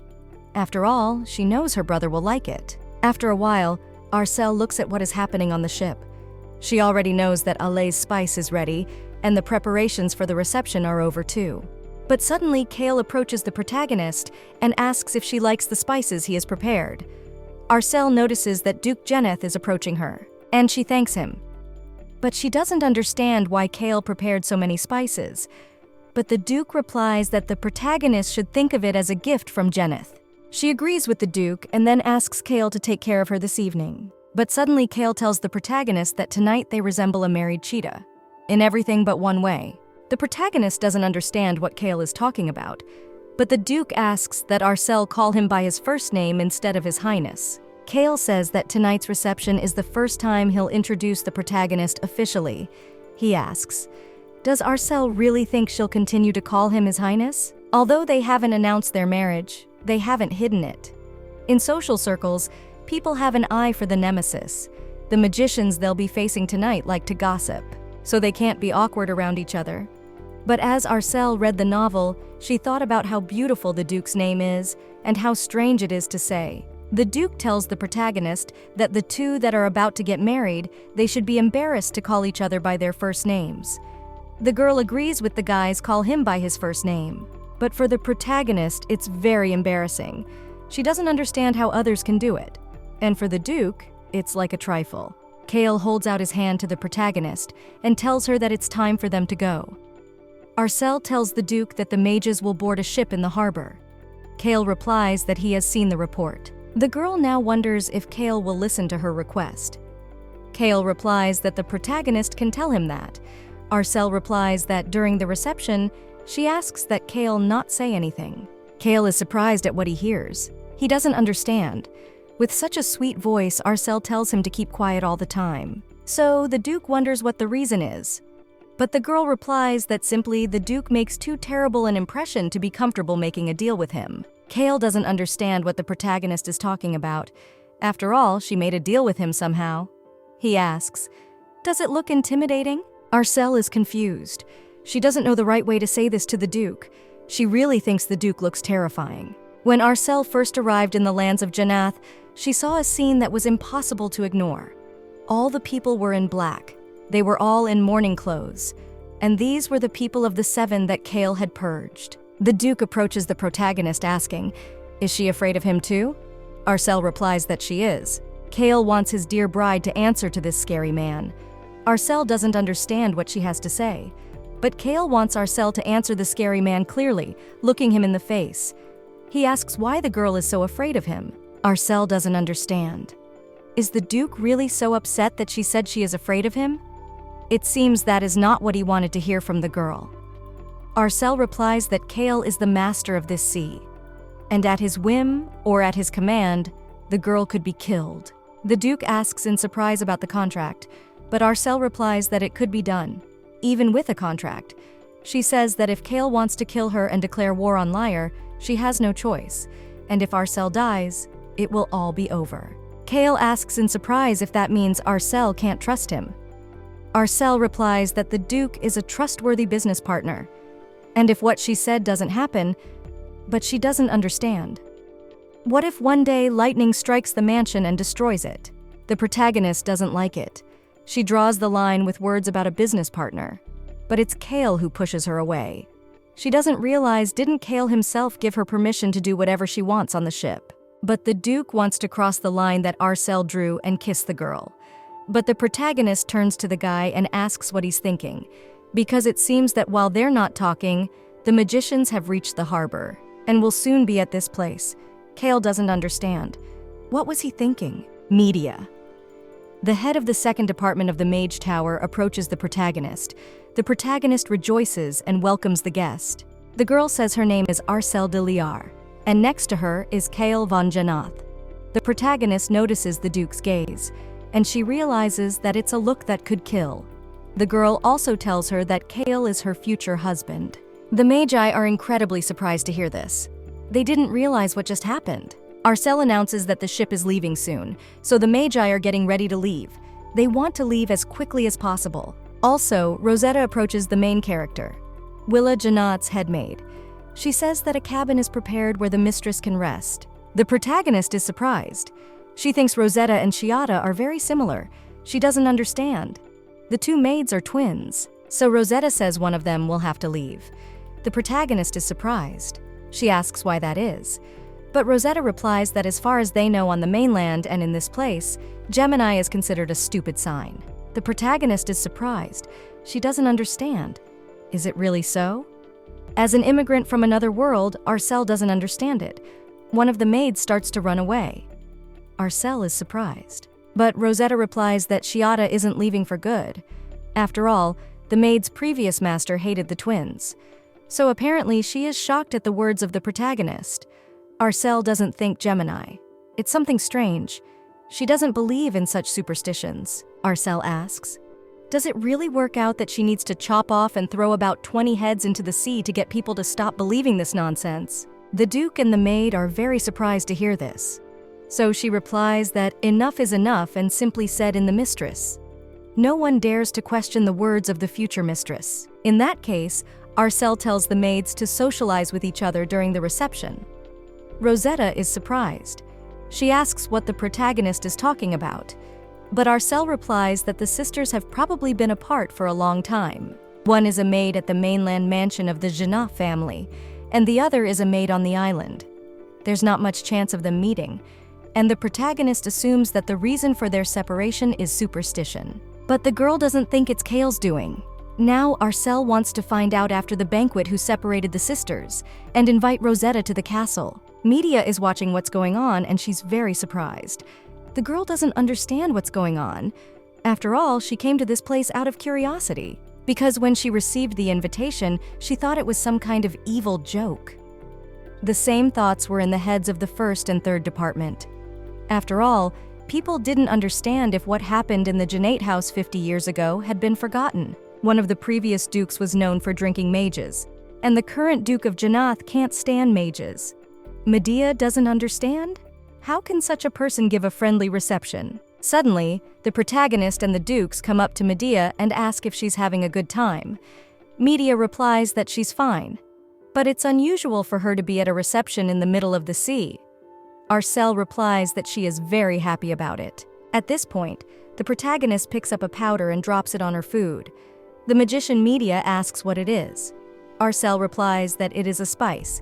She wonders if Medea wants to try the bottle. Medea takes the bottle in her hands. She feels a little bit of magical energy. It's like the elixir Romana used in ancient times. She asks what it is. Arcel tells her that it is a spice called alay, from the western part of the continent. It has recently become very popular in the Eastern world. Medea asks pointedly, "Is something like this easily found in the West?" But Arcel replies that it's not that easy. But House Geneth imports it on a regular basis. Now Medea wants Arcel to be able to periodically sell Mage Tower alay. The protagonist replies that trading is not difficult, but the current shipment is already all booked up. After a while, the protagonist and the Duke step aside. Arcel thanks the Duke Kale is embarrassed and happy that he was able to help the protagonist. When the Magi saw it from the outside, they were very surprised. They didn't understand why Duke Janat has such a look on his face. The magicians wondered if the protagonist and the Duke were really in love. After all, they look closer than the rumors said. The magicians approach the Duke and the protagonist. The girl presents the magicians with a whole box, containing many bottles of spices. She tells the Magi to divide it up, amongst themselves. If they like it, they will contact the Mages Tower in the next quarter. Arcel says they'll also contact the first and third division. But when Medea heard that, she was adamantly against it. The guys from the first and third department are only researching deep inside the tower. They don't need such a precious resource. That could restore power in an emergency.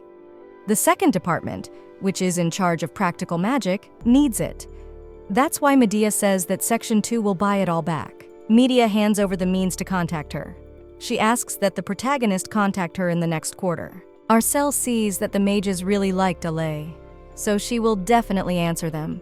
She swears on her name that she will do so. The magicians say that in that case they can leave. They said goodbye to the protagonist and the Duke. Arcel turns to the Duke and thanks him for honoring her request. Kale asks in surprise, did Arcel already know that the Magi would want to buy alay?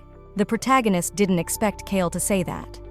Kale goes on to talk about everything from decorating the reception with the mages as the main invited guests, all the way to finding Aaliyah's spice, all of which Arcel knew all along. The protagonist wonders what Kale just said. She doesn't know what to do. But suddenly the idea comes into her head that brother Mikel told her. But she didn't know the mage would like it so much. Kale looks at the protagonist and realizes it's all a lie, but he agrees with her. For some time before, the Duke had been visited by a maid who told him that she had been investigating for some time to see how Mistress Arcel knew the secret of the island. But it seems to the maid that this is their limit. Kale replies that even scouting the case Geneth is known for his competence could not find out anything. Now Kale wonders, is there a channel that allows them to exchange information, unknown to him? but he destroyed all the traders on the island. In addition, judging by the current behavior of the protagonist, not only about the island, she and the Alea knew initially. And she tried to avoid suspicion by writing an official letter to her brother.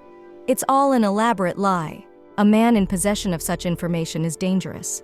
The Duke realizes that all it takes is to wring the snow-white neck of the protagonist.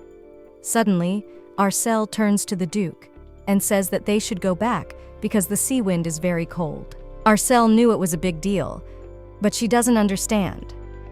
Was the fact that she'd organized the banquet too conspicuous? However, it was the most effective way. Arcel thinks that she shouldn't worry too much.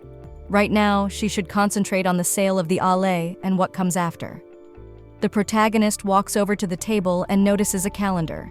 It's the year 993. Arcel first met the Duke in December 991. Arcel rejoices that it won't be long now, and soon the Duke will get a lot of help from the protagonist, when the girl manages to pull off this deal. A few days later, the Duke is visited by a maid who says that the Duke wants to see Mrs. Arcel. Janot is pleased that the protagonist has finally arrived. The maid wonders if she should ask the reason why the mistress has come, but Kale replies that he knows it himself. Kale thinks about the fact that after days of frantic action, and Arcel is finally ready. She must be planning to sell the spice to the Tower of Mages. The protagonist walks into the Duke's room and addresses him. The girl says she wants to propose to Janath. Kale will be happy to listen. He tells Arcel to sit down and they will talk. Arcel sits down across from the Duke where tea has already been poured. Arcel talks about how Janath has not had a good relationship with mages for a long time. Kale replies that their aversion to mages is in their blood. But he asks why Arcel is suddenly bringing up the subject. The boy needs to set the conversation in the right LA. He thinks about how winter would be a better time to do it. Arcel answers that then she thinks that it would be problematic to make the deal between Janath and the Mage Tower now. Kale replies that the protagonist is right. If he sees the mages again, he's afraid he won't be able to hold back, and he'll have to start a war. Arcel is surprised by the Duke's words. She replies that she would like to handle the deal herself. Since she is the only one among the Janat who could do it, she would like to propose. Arcel is thinking of making a mage to heavily inflate the price of the spice. This will increase the income of Janat's family a lot, and in the long run, the business will grow to a continent-wide scale. Of course, the profits from the pirate business are far greater than those reported to the imperial family, but unreported profits are not money that can be freely disposed of. The protagonist notices the Duke's confident look. She knew he would object. Kale replies that he thinks there is no reason to increase profits by trading with these vile people. But the protagonist objects too. She says she'll take care of all communication with the mages, and the Duke has nothing to worry about. The Duke asks what the price of the protagonist's offer is, but Arcel replies that she wants 50. House Liar will receive half the profits for 6 months. If the profit is more than twice the normal profit, the split will become 60-40. Kale is surprised. He doesn't understand. If that's too high a percentage. The wind makes it sound like extortion rather than a business proposition, and he assumes it's probably been about Alea all along. There must be a way to import Elias directly to the House of Liar from the west, but that's not possible now without the Duke's permission. So he replies that it's an impressive profit split. He asks if a woman too stunning to be mistress of House Jenneth, but Arcel replies that she could do business with the dignity of a Jenneth mistress, but her offer will benefit both Jenna and Liar. The protagonist is afraid, but doesn't want to fall behind. But suddenly, the Duke agrees. But he has conditions in return. The heroine wonders what those conditions are.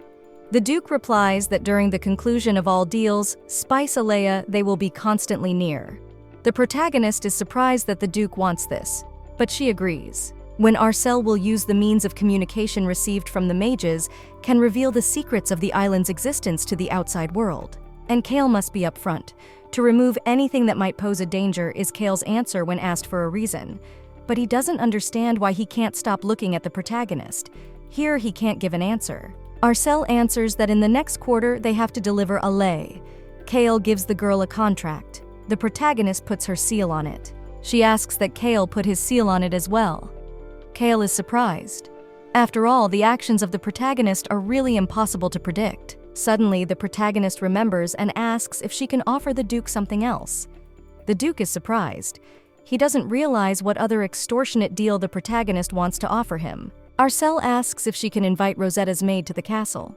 Kale is surprised, but he assumes the protagonist was moved by the story of the two maids Arcel heard at the reception. He allows it, but says Rosetta will probably be late as she has to keep an eye on the mansion. The protagonist replies that it's okay if the maid arrives late. She just wants the sisters to live together. Kale replies that the protagonist should do as she knows how. But in any case, soon all personnel matters, except those concerning the knights, will be at the mercy of the protagonist. The girl rejoices. She says she thought the Duke would not refuse her. Then the protagonist leaves and tells the Duke to rest. Kale doesn't really understand what that was all about. After a while, the protagonist is contacted by the mage Media. Media rejoices that she has finally been contacted by the mistress. The girl has been waiting for this for a long time. Arcel asks how the mages have been doing. Media replies that it's all thanks to their care. She asks, is it possible that the protagonist contacted her to discuss the spice? The protagonist replies that it is. Suddenly, Arcel notices the Duke's gaze on her and is a little embarrassed. But after a moment, the Duke averts his gaze and pretends as if nothing happened. Media asks her mistress why Arcel is silent. Arcel replies that she will provide 20 boxes in a large crate for starters. But overall, it will be difficult because of the already booked shipments for existing customers. The protagonist is so sorry she would have liked to send more, so all the mages could enjoy Aaliyah's spice. But Media replies that it's not necessary. She is immensely grateful already for the way the protagonist prepared everything so quickly. Arcel thanks her for understanding. They actually have over 100 boxes in storage. But after all, this merchandise is originally meant to annoy customers. Kale is surprised that Arcel lies so easily. The protagonist says that the price the Janat family charged for their existing stock was 2,000 gold per box. But this time it was slightly higher because they had to deliver the goods in a hurry. But Media replies that the price doesn't matter. But suddenly the protagonist hears that there is a problem with mages. The wind has already spread the rumors to the first and third department. Some even sent letters to Janat's family. Media is surprised by this. It's just like in the novel. Magic can't keep things secret. So the news soon spread to other departments. The protagonist goes to the Duke and asks if Kale received the letter. The Duke replies that they must have just arrived. So the letters have only just arrived at the mansion on the mainland. The protagonist slowly gets used to the short lines that Kale speaks. At this point, the protagonist is approached by Media, who has been in touch after all. She apologizes. After all, she was discussing breaking news. Arcel replies that there is nothing wrong with that. Media asks if the protagonist could sell all 20 boxes to their second department this time. Arcel is delighted, but gives a surprised look and asks, does she have to give everything to the second department? But Media replies that if there are requests from other places, she will buy it all back at a higher price. But Arcel replies that monopoly will be a bit complicated. The girl wonders what she should do. Kale looks at the protagonist and notices that her facial expression when she discusses the deal is very different from when Arcel is actually surprised. Kale has seen that facial expression many times. The Duke doesn't understand. Isn't that facial expression like that of a rabbit? Media keeps asking for the main character. She says it's an item that can save the lives of the mages from the second division. Arcel asks, is there any limit to the value? Media replies that she needs to discuss the matter first. She will contact them later. The protagonist agrees and says that she will then contact Janat's other clients afterward. Media is surprised, but she agrees with the words of the protagonist. Arcel now talks about how the mages will start competing in price with the first third divisions. The Duke replies that the mages do have a lot of money, but they're not stupid. If they agree among themselves, they can buy cheaper than the protagonist expects. Arcel replies that this is true, and the magicians are indeed not stupid, but if money could buy pride, they would gladly do it. Arcel says that Kale will soon see for himself. After a while, the protagonist and the Duke went to dinner. The maid tells the lady that the main course for tonight. It's a fish steak, and it will be served soon. Kale turns to the protagonist and tells her that they have been contacted from the Mage Tower. Arcel is incredibly surprised. She asks what's up. Kale replies that the Magi managed to negotiate a price and ended up offering the first department 3,300 gold for the box, and the second department 5,700 gold, and the third department 3,900 gold. The protagonist is overjoyed. She asks, "Wouldn't it be better to sell the goods to the second department first?"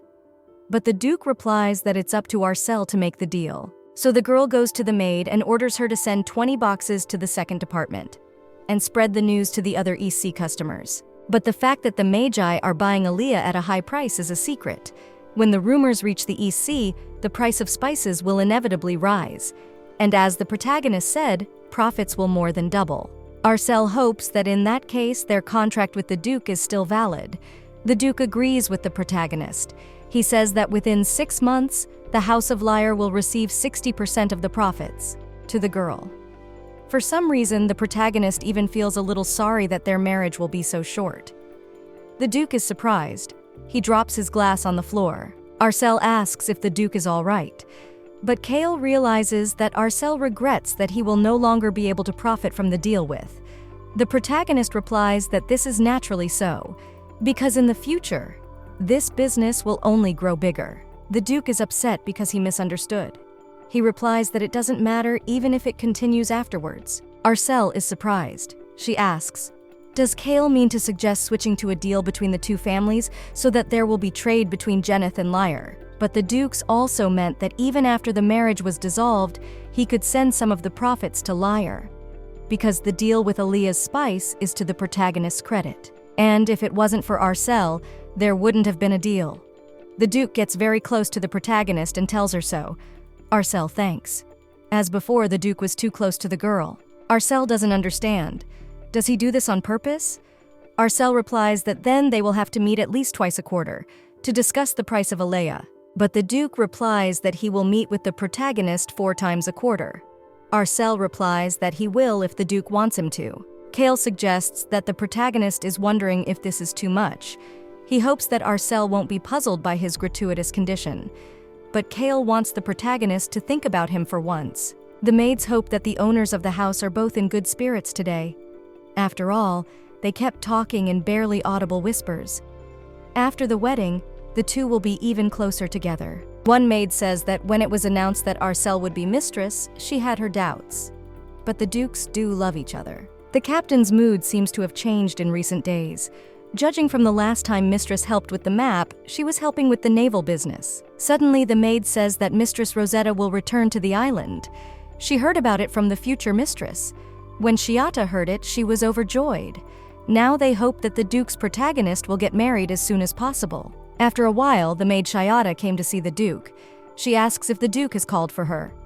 Kale replies that from now on, all spice deals will be handled by Arcel. Everything to do with Aaliyah is under the control of the protagonist. So he asks that the maid help the girl with whatever she needs. Whatever she needs. I reply that the atmosphere in the castle has softened lately. Kale replies that it's only natural that there will soon be a mistress in the house. Suddenly, the maid turns to the Duke and asks, "Is it springtime in the Duke's heart?"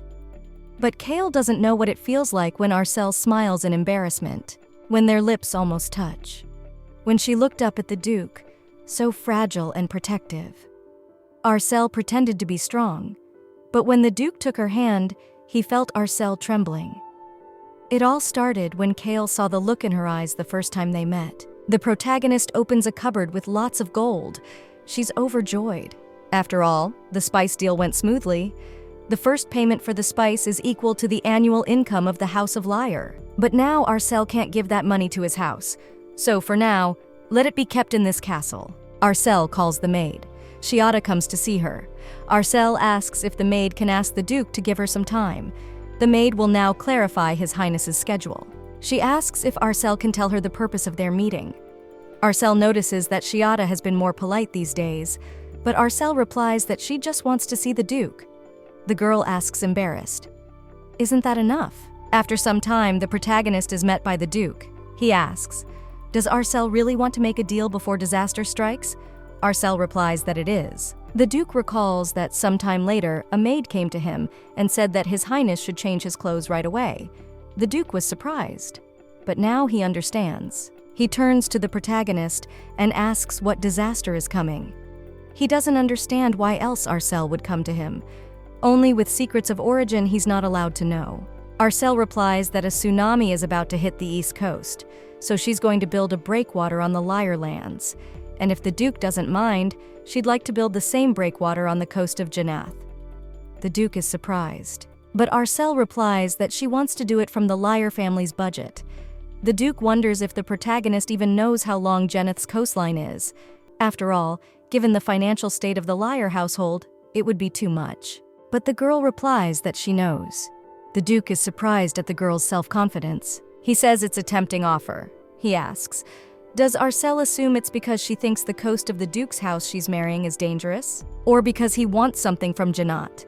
But the protagonist replies that there's nothing to worry about, because that way Janath's property won't be damaged. After all, if a tsunami hits, the wave is there to do its job. In return, she simply asks that the Duke allow her to buy Tinta's forest. The Duke is surprised to hear that. The forest of Tinta is known as the home of poisons. The forest is known to be costly and useless. Arcel wants to buy it and run it personally. In a few years, the Tinta forest will be a hot topic of discussion. It will be covered in a poisonous fog that will kill the environment. But later, gold mines will be discovered there. And that's the real jackpot. The Duke replies that managing the forest requires manpower. It would be more profitable for Janath to build a breakwater. But if the tsunami never comes, the breakwater will be useless. The protagonist replies that it will strengthen the Janath coastline. Whatever the profit of the spice deal, the expense will be too great, he asks. Does Arcel really want to buy that forest? Arcel replies that to study the plants there, everything is sent out with magical herbs. The Duke doesn't understand. Is it really all for the sake of a future soon-to-be mage? Arcel says that it would be nice to build a house where Arcel and his brother will live. Kale is upset when he hears this. He agrees to enter into this contract, but in return for the construction, there will be a mystery. The protagonist is surprised, but Kale replies that rumors about the construction of the breakwater may spread, and then the families living on the coast will raise a fuss, especially if it becomes known that Janath and Lyre are really for one. And then the main character's uncle might build a breakwater too. He asks, does Arcel really want it? But there's no way Arcel wants to give her uncle that kind of information. The thought makes the girl's blood boil. Kale replies that it is not worth leaving such valuable information to the enemy. He offers to sit down and rest. After all, he also has something to say to the girl. The protagonist wanted to sit on the bench. The Duke stops her. He takes a handkerchief and wipes the bench where the protagonist should sit. Then he tells Arcel to sit down. The girl thanks the Duke. Sometimes she forgets what fine manners he has. The Duke turns to the protagonist and asks if Arcel knows how many people in the East Sea are after her. The protagonist is surprised. She doesn't realize either is after her. But Kale means, does Arcel know how many people have their eyes on her? At that moment, the Duke pulls letters from his pocket. The Duke hands these letters to the protagonist. Arcel is surprised. She asks, is this really an invitation? And why are there so many of them?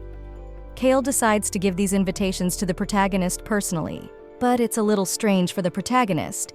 Kale said that Arcel can look through these letters without rushing. Most of the invitations are from families that the protagonist doesn't have to worry about. But there's one letter that belongs to the county of Arpad. Count Arpad's family lives next to the Viscount couple's estate. At the funeral, he and Viscount Fairy were the first to bare their fangs. The invitation reads that Arpada expresses her condolences for the loss of the House of Lyre, the most beautiful ladies of the East Coast Arcel. Arpad and Countess Lyre were on friendly terms, so she couldn't be personally saddened by the news. She would like to invite the protagonist and her younger brother Mikel to a small reception, to brighten their loneliness. Kale asks if the protagonist is going to attend the reception, but Arcel doesn't even know. After all, the invitation is there, but the girl still doubts. The Duke replies that if the girl thinks about it, he has heard that Count Arpad's son is looking for a bride. The protagonist does not reply that this is true. The Countess, even during the funeral, he even discusses his son's wedding, although the Countess was not interested in the opinion of the protagonist at all. The young lord of House Arpad is known for his promiscuous behavior. Looking back, Arcel is really glad that she chose Duke Kale. Arcel knows in advance what kind of atmosphere will prevail at the reception and what their conversations will be about. Kale asks if there is a better groom than him. The protagonist replies that the Duke is beyond competition, but Kale replies that in such a case it is necessary to send an answer as soon as possible. The protagonist is surprised, but Kale asks, "Is Arcel against it?" He asks if it's not worth responding to this low-key provocation, and show that there's no better suitor for the protagonist on his East Coast. There's no better suitor. And then those who have their sights set on the protagonist will disappear. But Arcel doesn't think she'll go for it. After all, if she considers that the reception is organized by Arpad's house, there will be other families present at the funeral. The Duke hopes that the protagonist will not let herself be caught in this trap. He says it's a wise decision. They will later invite them themselves to Geneth Manor for their wedding. Kale says that in a month's time, the Knight of Eplak will go on a quest for Anna. Therefore, he will not be able to manage Lyre's affairs. He asks if he can introduce another knight to the protagonist. But Arcel replies that she doesn't need one. Let Sir Aplacha settle things before he goes on his march. Later, I would be bad enough to send a nice king from House Lyre on an errand. Kale doesn't understand. Wouldn't the help of the Knights of Geneth be needed? The protagonist thinks that soon she will be able to use another person, so there is no need to redistribute people. Around this time, the true Guardian Lyre should make himself known. A loyal ally with excellent sword skills who never got to see the light of day after the death of Lyre's brother and sister. Khan. With his help, the protagonist will be able to get the House of Lyre back on its feet. The Duke agrees with the protagonist, but he does not understand who earned such trust of the protagonist together swarming enemies. After some time in the newspapers, wrote that Lady Lyre is building a breakwater. People were outraged. They did not understand why they were, and that never been on the beach, so worried about the coast. Still, rumors of a breakwater being built by House Lyre got out. But to the fact that the wave builder and Janat, no one paid attention. The protagonist has had enough of it. She tells people to make as much noise as they want. But thanks to the protagonist, only Janat and Lyre will be safe during the coming disaster. Suddenly, the maid heard a noise. She apologized to her mistress and went to the window. But at that moment, the windows opened and the wind blew in. A letter arrived in the room of the protagonist. It's from her younger brother. The protagonist is happy that her younger brother is so perfect in delivering letters day by day. Mikel wrote this letter to his sister. He asks that Arcel tell him how she is doing. It was also her birthday recently. His brother is sad that for several years in a row, they have not been able to celebrate his sister's birthday together. Mikel is trying his best to graduate as soon as possible. His brother also tells him that they have an early graduation system, although no one has ever been able to graduate early. But his brother hopes he can. In the meantime, Mikel sends the main character his portrait. He also writes that he misses the girl. Meanwhile, Mikel goes to see a professor of magic named TR. TR asks if Mikel never thought of becoming his personal student, but Mikel apologizes. He's like a guy. He already told him last time that he has a reason for early graduation. That's why the professor didn't want to talk about it today. He hands the boy a letter. Mikel is happy and thanks the professor. He apologizes, but he has to run away. The professor is surprised. He doesn't realize what he just saw. At this time, the protagonist writes to her brother, reply. She asks how Mikel is doing. Also, An says something how Mikel sent a letter this time. She is surprised. Hardly many people received letters like that. Arcel has seen her brother's portrait, and her Mikel has grown a lot. It would be glorious for the protagonist to watch her younger brother grow up in person. She's sorry. Mikel hopes to graduate from the academy soon. Arcel will be overjoyed if her little brother graduates from the academy early. But if his brother doesn't make it, it's no big deal. She hopes that Mikel is having a good time at the academy without her presence. She also asks if Mikel remembers that she wrote to her brother that she was going to marry the Duke when she turned 20. She tells her brother that her marriage to the Duke will be annulled. Then, when Mikel graduates, if he manages to graduate from the academy before the wedding, then maybe the protagonist won't have to marry. But Arcel writes that it's just a joke, and later she writes to her brother. According to the script, the protagonist writes to her brother that the Duke has asked what Arcel plans to do after the divorce. The protagonist replied that she wasn't going to remarry as she didn't want anyone turning her life upside down. And then the Duke asked what would happen if there was a man around to bring her stability. Arcel said that's the kind of man she'd marry, a man who would bring stability to her life. Now Mikel is angry about what he just read. He doesn't understand. What the hell is that Duke thinking? After a while, the protagonist was on the ship. The sun was blinding her eyes. Suddenly, Kale appeared and said the girl shouldn't have gone outside. After all, this time the journey will be longer. Arcel replies that as a responsible person she can't stay away. After all, this ship will take Ale to the Tower of Mages, and the girl needs to get used to the sea. At least for the time she will be mistress of the House of Janath. Mikel said he'd graduate early, but no matter how hard he tries, it'll be hard to do it this year. It'll take at least a few more years, so the protagonist has to get used to the sea to avoid damaging Janath's reputation. The Duke asks in surprise, "Does Arcel think so?"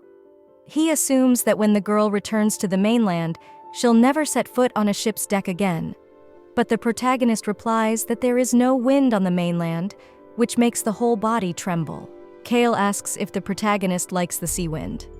Arcel replies that she likes it, but the Duke, the smell of raw fish mixed with the smell of blood sometimes pass veins, but the protagonist is unlikely to smell it. Suddenly, a wave hit the ship. What Arcel staggered and her hat flew off. At the last moment, the Duke grabbed the hat of the main character and helped the girl not to fall. The Duke hopes the heroine is okay. Well, it turns out there's a monster that the knights are fighting now. They tell everyone to prepare for the attack. Kale orders Chris to deal with the huge monster. The Duke turns to the protagonist and says that this place is dangerous and Arcel should go to the cabin. The girl agrees. After a while, they were already inside. The Duke asks if the protagonist is very scared, but Arcel was indeed a little scared. Kale tells her that usually monsters don't come here. The girl wonders if the knights haven't killed most of the monsters near Anna recently. The Duke replies that they have, but the monsters have been appearing more and more often lately. The protagonist doesn't want the people of the Jennett family to get hurt, although she does. One day she'll have to leave this place. The girl asks, will Jennett have a lot to do with sending ships if more monsters appear? Kale tells her that between the imperial family and the House of Jenneth, there's a treaty that makes the latter the guardian of the East Sea. But since the Jannat have settled in the East Sea, they have received no support from the imperial family. And now that the sea is in Kale's hands, if the decree to destroy the pirates is announced later, the Duke doesn't know whether to cut his own throat or the Emperor's. Arcel is surprised. She doesn't understand how it can be said so easily. Suddenly, a knight walks in. Kale suggests that it looks like the knights have killed a huge monster. He puts a hat on the main character, saying they can already go out. The Duke turns to Chris and says that when he returns to the island, he should tell Shiata's maid to investigate Tanya. The knight agrees with the captain's words, but says that Anna's current is anomalous. Therefore, it will be difficult for them to explore her by normal means. The captain replies that they shouldn't use mages from the mainland. They take them as sea guests and send them to Anna. The protagonist is surprised. He called them sea guests. That means they're not going back to the mainland. And the sea and Kale took offense, though it's not something that can be forgotten for a moment. But for the protagonist, it's amazing that she's adapted to being herself. After a while, they were having dinner. His Highness received an envelope from the imperial family. The protagonist was surprised. This envelope was sent by Arcel de Liar. Since she has reached the age of majority this year and has accumulated enough experience in ruling the territory, they announce her official reinstatement as the head of House Liar. The protagonist is overjoyed that this has finally happened. She is officially recognized as the head of the family, that they can finally get married. The wedding. It was delayed because the imperial family was stalling. The Duke says he wants their marriage to take place in a residence on the mainland, but there's nothing they can do about it. Kale doesn't want to give a pack of those hungry wolves a chance either. The maid approaches the Duke and asks how he likes the idea, to build a new castle on the mainland, tangentially to make it at least twice the size of a normal noble mansion. The protagonist is surprised to hear this, but she replies to the Duke that she can't wait for their wedding. The Duke replies that that's fine. He will prepare everything perfectly. After a while, the wedding preparations were over. The Duke approached the protagonist and Arcel said that the sea today is calm. Mikel replied that it was stormier than the day his bride first boarded the ship. The wedding invitations should have reached their recipients by now, just like Arcel wanted. They were sent to the families that sent the invitation to the reception. The protagonist is grateful for that. At this time, a letter is in the protagonist's hands. Fond de part, even after the protagonist refused to send her letters several times. He wrote a letter to his favorite niece. Arcel several times sent a man to the House of Lyre for the winter. It was reported that the girl is not there. Her parents did not teach her anything. Since there are rumors about the House of Janat that the Duke has not married yet and is looking for a young noblewoman, he asks if it's not worth finding a suitable match for the girl. After all, the uncle's wife is just arranging a reception for the protagonist. Arcel tore up the letter. The reception they'd all been so anxious to have. Except that the main character is Arcel. The protagonist throws the letter into the sea. Janat has heard that the mainlanders prefer to burn such things. Arcel asks, what difference does it make if they're in the sea anyway? Kale replies that they are in for a long-awaited event, but he is no longer happy. He asks, is Arcel going to mock the guests and forget about her husband who wants her attention? The Duke asks if he can behead these guests to get the protagonist's attention. Arcel is surprised. After all, once again the Duke says such cruel things. The protagonist replies that they're really getting married soon. The islanders and Kale all said that the island doesn't like outsiders, but the protagonist loved the place. When Arcel came to make her first deal with Elena, she had no time to be afraid. She was only trying to do her best to change the ending of the book, so that Mikel, desperately clutching her hand like Arcel had once done before the rebirth, was bound to be happy. A happy ending was still a long way off, but still, they are a little closer to it. This time they will surely be happy together with Mikel. They will do it together. After a while, the wedding day took place. Mikel didn't show up, and the protagonist was announced that it was time for her to go out. The first step in a blessed wedding is the ceremony, when one of the bride's family members leads her under the arm of the groom. But Arcel didn't understand how those who didn't have any relatives. But anyway, it's only a contract marriage. In a couple of years it won't matter. And for all this mess of preparations, Arcel feels stupid. The protagonist announces to open the doors. She's going alone. The protagonist came out and there was Kale waiting for her. He didn't understand. Where is Mikel? The guests were also discussing why the bride went out alone, even without bridesmaids. They didn't realize that the main character didn't have a little brother, but the protagonist thought that everything was fine and she should be fine. Kale goes to meet the protagonist. Arcel doesn't understand why Kale is approaching her. When Kale approached, he gave the girl his hand and offered to go together. But suddenly the Duke's hand is wrestled away by Mikel, who grabs the protagonist's hand. Mikel kisses his sister's hand. Arcel is happy that Mikel has come. Mikel is a little late. He apologizes for that. Kale tells the protagonist that if her brother has come, then he will take his place. Arcel tells her brother that after the divorce, she wants to build a mansion in the quiet and live in it. She's going to buy a forested area. There, Mikel will be able to do magical research. Also, there the girl wants to build a library with a small house to read books in it. They will live there happily together with her brother. But Mikel doesn't understand. Is the sister going to get a divorce? After all, doesn't the sister notice how sly Kale's gaze is? After all, this scoundrel doesn't think of letting go of the protagonist. Meanwhile, Viscount Parr is watching from the sidelines. He's angry. He's heard rumors about the Duke of Janat, but he didn't think it would turn out this way. Viscount Parr has bribed every employee of House Lyre, even the knights. If he'd just pushed a little harder, he'd have Lear's territories in his hands by now. He doesn't understand why Duke Geneth decided to marry Arcel. He wonders if it's not like a pity wedding. Suddenly, a boy approaches Viscount Parr and tells him that his master is looking for Viscount Parr. The priest addresses the honored guests that have gathered at the wedding. He asks that they bless this precious relationship, and may the god of the seas send only a fair wind to all present. He says that the bride and groom now exchange a vow to kiss. When the protagonist hears this, she is surprised. But the priest replies that the two of them will officially become husband and wife after the kiss. The Duke puts his arm around the protagonist and pulls her to him.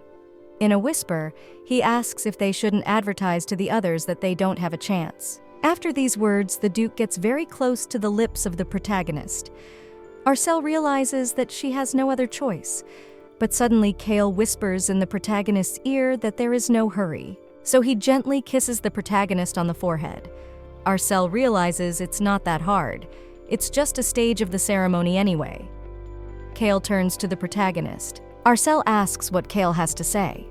But suddenly Kale touches his lips to the protagonist's lips, and they merge in one kiss. It's as if they are so overwhelmed with feelings that they can't break away from the kiss. After the kiss, Kale notices the angry look of the protagonist's younger brother. When the ceremony is over, Arcel runs up to his brother and hugs him. Arcel talks about how much she missed her brother. The girl asks when her brother had time to grow up so much. After all, they haven't seen each other for only 3 years. Mikel replies that her sister has also grown beyond recognition, but Arcel says she hasn't changed at all.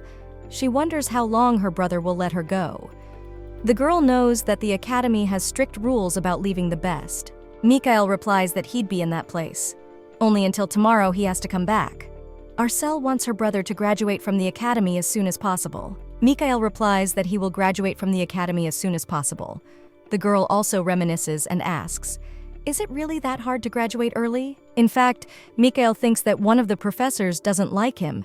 Mikel only has a lower grade in his class. Arcel doesn't understand how someone could dislike her brother, but Mikel replies that the professor offered to stay after graduation as his personal student, but Mikel refused.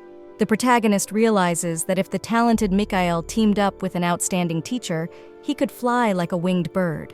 The protagonist replies that this is a good chance. She doesn't understand why Mikel refuses, but brother replies that it is because it is more important for him to stay close to his big sister. Arcel is surprised, but she knew it. Kale comes up to them. He apologizes for interrupting their conversation. "Well, say there's a lot of people here to greet the main character." Arcel apologizes, but it's been so long since she's seen her brother, she wants to talk.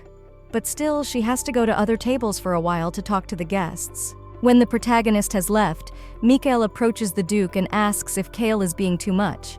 The Duke asks, did he allow himself too much just by kissing his wife? But Mikel asks the Duke not to be so inhuman to his sister. They're going to get divorced anyway. Kale replies that as long as they have to pretend to be a couple. Mikel tells the Duke that his sister thinks this marriage is real, unlike the Duke. Kale knows it too, of course, but there's nothing to be done. After all, they are already married. Suddenly, the protagonist turns to the Duke and asks if they will welcome the guests together.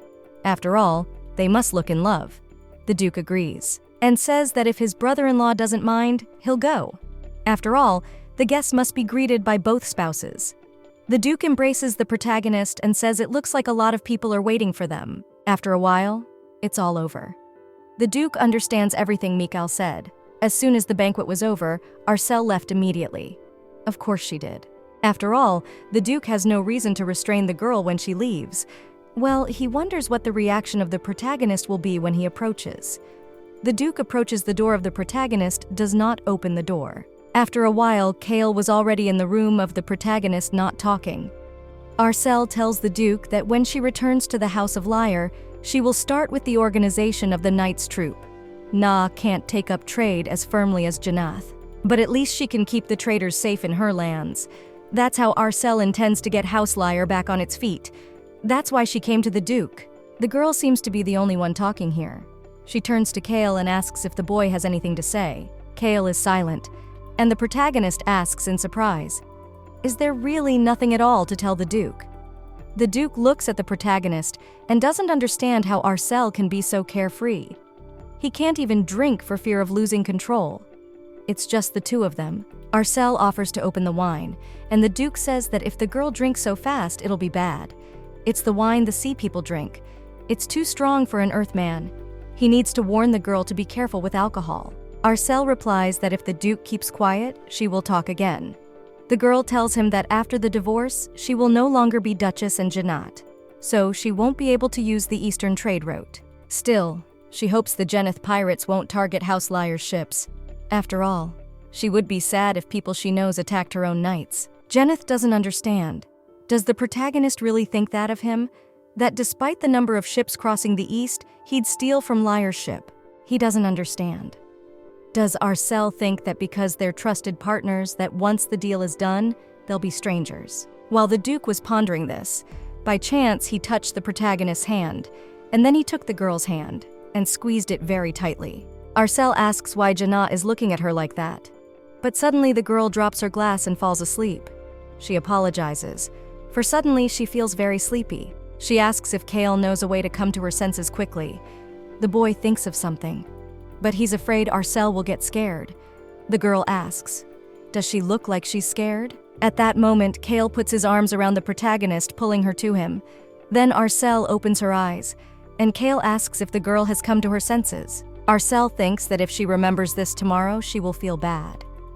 Kale starts kissing the girl and tells her to remember it. Arcel lies down on the bed and Kale hugs her. He asks that Arcel remember it well. He lies down next to her and continues to kiss the girl. But suddenly, Kale wishes her goodnight. For if he goes any further, he is afraid that Arcel will be disappointed in him. The next morning, when the protagonist woke up, she had a headache. She asked for some water. She remembers that yesterday she drank wine. But suddenly she notices that Kale is lying next to her, asleep. She doesn't understand how it could have happened. Suddenly the girl remembers what happened yesterday. She doesn't realize if she didn't blurt out all her plans for the future. After all, she told what will happen when she divorces the Duke. But the girl is glad that the main thing she did not say anything about the gold mine in the forest of Tinta, and it certainly pleases her. In any case, before the divorce, the protagonist must get her hands on the forest. After all, it's not like she's going to do anything weird. But following that, the protagonist remembered how the Duke kissed her, and he asked that Arcel remember every last detail. Now the protagonist is confused. She hopes it was a dream. She doesn't understand why Kale would act like that, but it's a strange feeling. I mean, they did kiss. She assumes it's because Kale was drunk too. She doesn't understand why they shouldn't have told everyone else that there was no room for them. But the protagonist remembers that Kale was definitely not drunk. After all, nobles are very fond of gossip. That's why the guests who came to the wedding were very interested in their first wedding night. They even put a whole mountain of gifts and a saint in front of the room for the newlyweds. Arcel doesn't understand how doing such a thing makes a maiden's heart flutter. But Kale is indeed more tender than the protagonists seem. So the girl whispers that she likes him. She hopes Kale didn't hear it. Arcel says she was happy last night. Suddenly, Kale makes strange noises. The girl assumes it sounds like Kale hears. Until the divorce, Arcel must keep her head cold. For if she is careless, she might tell about the gold mine in the forest of Tinta. The girl left the room. Suddenly, the Duke woke up. Salvation. That time, the main character was walking down the corridor of the manor. She noticed that in the courtyard stood guests who were discussing that they could not even think that Duke Janat, his wife, would be so ardent. After all, they couldn't take their eyes off each other during the ceremony.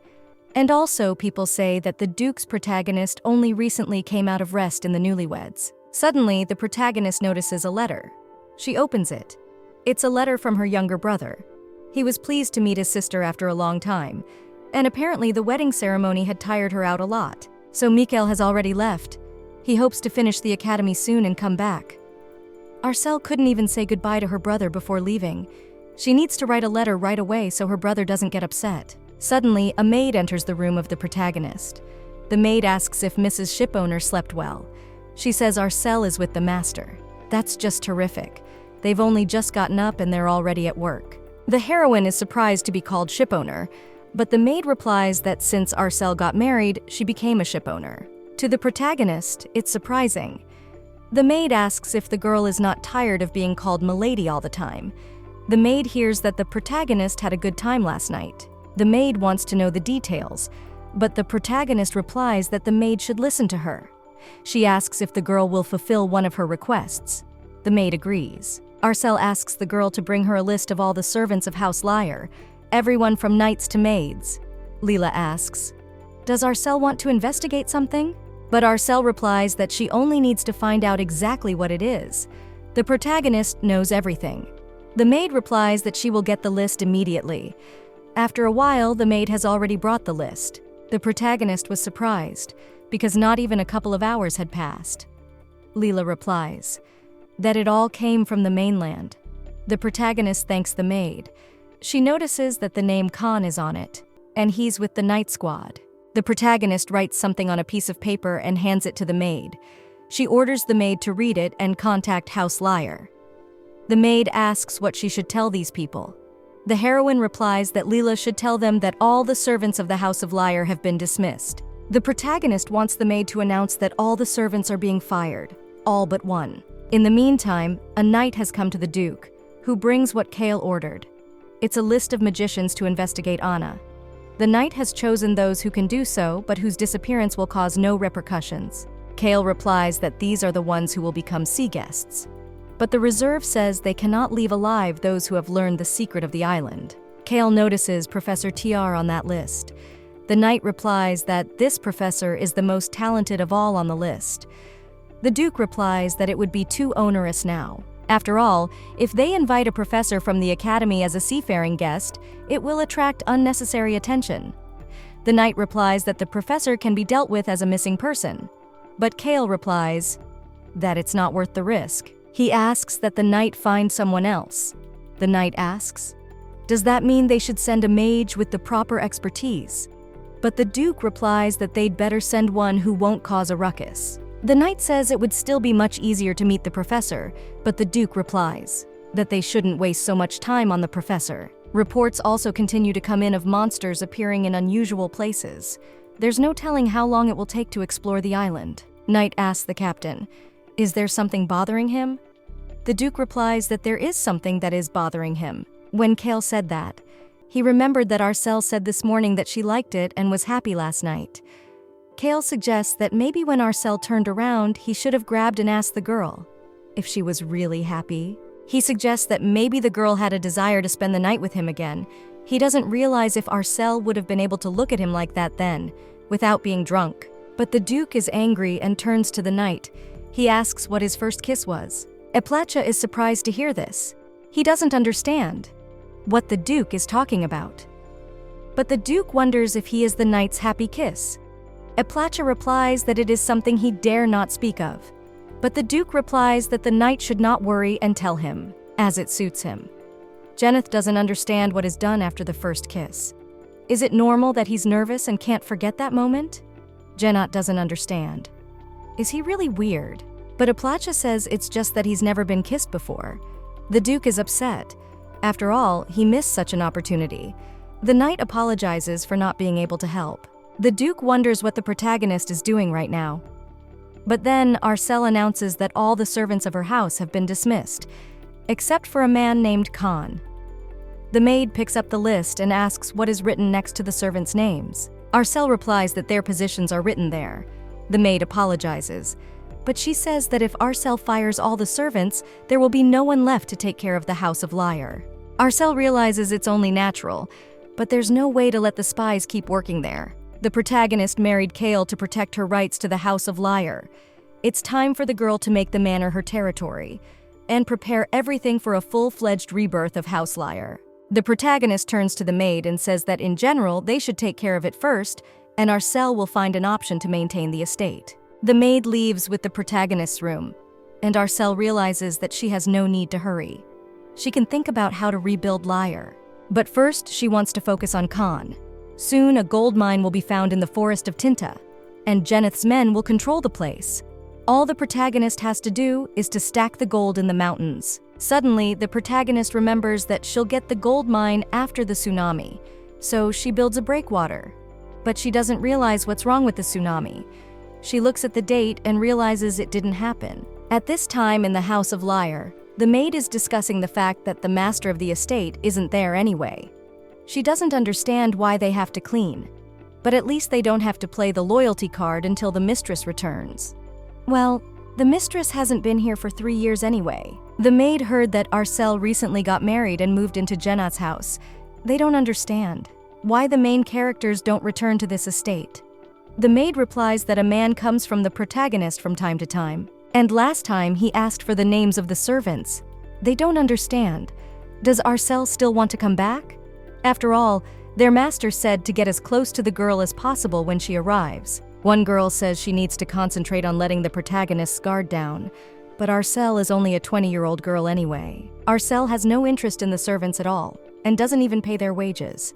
They assume that maybe this time Arcel is coming to give away all that has accumulated. But suddenly the maids notice someone coming. The knight Aplacha appears. The maids expect the protagonist to come this time too. But the knight is alone again. They notice that the knight has brought something. They speculate that perhaps Arcel de Liar will indeed return to the manor, and they'll finally get their paychecks. They assume they should bring this information to the lord. The knight announces that he has come to deliver Mistress Arcel's orders to the mistress of the House of Liar. The entire knight's party, with the exception of Knight Khan, and all the servants are dismissed.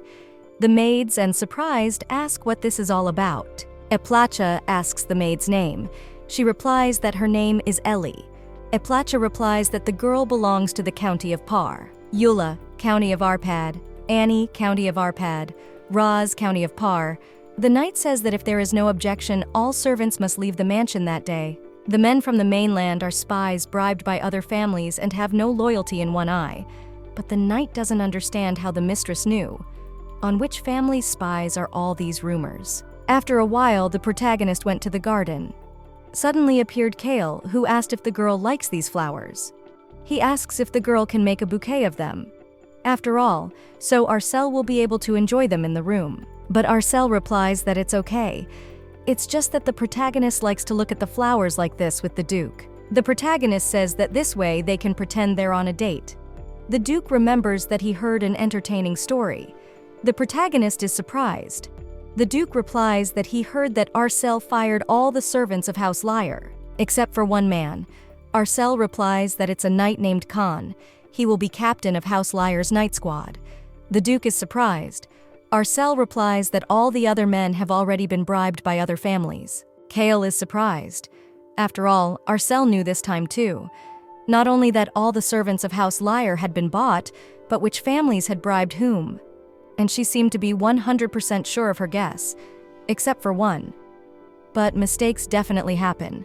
I mean, Arcel just said there's going to be a big tsunami on the East Coast, but there's no tsunami. And if Arcel was wrong about a natural disaster, but she's good with people. The Duke doesn't know if that means Arcel is getting information from some guild. The Duke turns to the protagonist and asks how the girl knows this. But the protagonist stops the guy. She says that Janat said he'd find out her secret on his own, but the Duke tried. But at some point he hit a dead end. The Duke says Arcel's a different person than she was a couple years before the funeral. It's as if there's a different person standing in front of him now. The protagonist is surprised, but Kale asks, is he wrong? He's very curious. The girl who has always kept her head straight no matter what she was told is frozen in indecision because she can't control her emotions. The protagonist replies that it's possible. Kale replies that that's the end of it, and he couldn't find out anything else. The Duke still doesn't know what caused such a drastic change in the protagonist, so he thinks about finding out more information. But the protagonist knows that Kale will never be able to find out what she wants. She wonders what kind of man Kale is. Is it possible to imagine such an absurd picture without laughing? Where a girl wakes up inside a novel she's read in the body of the protagonist. Kale asks, does the protagonist think he can't get to the truth? After all, if Arcel allows it, he will try to uncover his fiancée's secret to the best of his ability. Arcel replies that everything is clear because it is a secret that she has never shared with anyone. The Duke asks in surprise, hasn't the protagonist shared it with anyone, including her younger brother? Not even that boy is aware of her secret. The heroine replies that no soul can reveal her secret, but Kale replies that he can. The heroine doesn't understand how Kale can be so confident, but the Duke is sure he can find out what's going on. Arcel herself knows the truth, and the day will come when the girl will tell him in person. But the girl replies that this is clearly not the secret that should be told to those with whom she is soon going to divorce. The protagonist is uncomfortable that the conversation has taken such a turn, and she needs to change the subject. The protagonist doesn't say that somehow if you appoint Khan as captain of the night squad, there will be no more spies in the Liar residence. The Duke asks, does this knight have such outstanding abilities? The protagonist replies that they are quite so, but she thinks that at present Khan is not competent enough. But he's the only one she can trust. The Duke realizes that, simply put, Arcel trusts some man named Khan, but doesn't try and trust the Duke a bit. And the protagonist also says that she loves the knight, and will remind him of that on a daily basis. After all, if Kale is betraying so much effort to maintain their marriage, the protagonist thinks she should return the favor. Kale thinks he's really lost his mind. The protagonist asks if Kale was surprised, but the guy replies that he was surprised but a little. At this time on the ship, one of the sailors approaches Mr. Lee Ji-an and talks about what seems to be on the way. There's a ship, and there's a good deal to be had. Lee Ji-an is overjoyed. It's great timing for him. He was ready to hang himself out of boredom. He orders the ship to turn around. All this time, he had to stay at the southern fringes of the sea, as Lee Ji-an had to watch the movements of House Liar. Now he doesn't have to do something like that, so Lee Ji-an feels light at heart. The master is given the map, but in return, he has to watch the monsters. Guardian of the East Sea. Duke. Genat, the reason he was able to keep this title was that in the East Sea, monsters killed less than 10 people a year. In addition, most of the dead were knights of the Genat family who were on the island. Of course, the biggest problem in the East Sea was the pirates, but as soon as they did their dirty work, they sailed to the far western edges of the sea. That's why it's almost impossible to drive them out of Genat territory. That's the argument the captain uses to justify himself. Besides, it's not hard to foresee. What will happen if we don't fight back against the monsters? Lee Ji-an wonders if the emperor has not given any orders. But suddenly they hear a noise. Lee Ji-an wonders if someone is being shot at. Turns out it's Salute. And Lee Ji-an is surprised. He doesn't understand. Has that ship gone completely insane? He protests, begging to be eaten as soon as possible. A guy comes up to Lee Ji-an and asks what the gentleman is going to do about the situation. Lee Ji-an asks how the guy himself thinks. Lee Ji-an says that they should have fun with those who go Lu. He asks that the guy watch carefully and learn. After a while, Mr. Lee Ji-an and the rest of the sailors sneak onto the ship that was launching the Salute. They detained one guy who begged to be spared. Mr. Lee Ji-an was surprised. He thought he was going to have a lot of fun, but it was boring, although it turned out to be decent.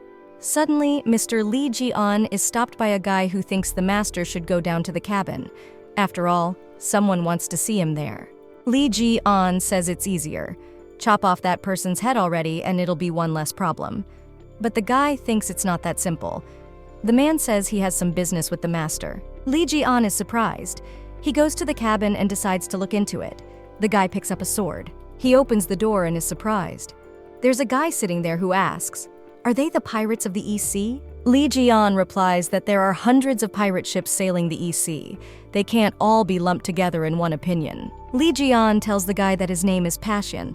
The guy is delighted. He says it's the same name. He's not wrong. They say Passion is the fiercest pirate in the East Sea. In fact, Lee Ji-an got the name after a dog raised by the founder of the Genat family. Lee Ji-an asks what the guy has business with him. The guy replies that he wants to offer him a deal. Lee Ji-an holds out his sword and tells the guy to hurry up and give him the terms. After all, they have very little time. The guy replies that, to be brief, he needs to talk to their leader. Lee Ji-an doesn't understand. This guy is really crazy, so he suggests he arrange a meeting with the captain, but the guy replies that they want to support them with money and weapons. Lee Ji-an is surprised. He asks what the guy just said, but the guy replies that they will only have one condition in return. Lee Ji-an replies that they will discuss this matter in the next life. It can't be any other way. But the guy stops the gentleman and says that all they have to do is rob the ship they point to. They will provide them with money and weapons and also mages.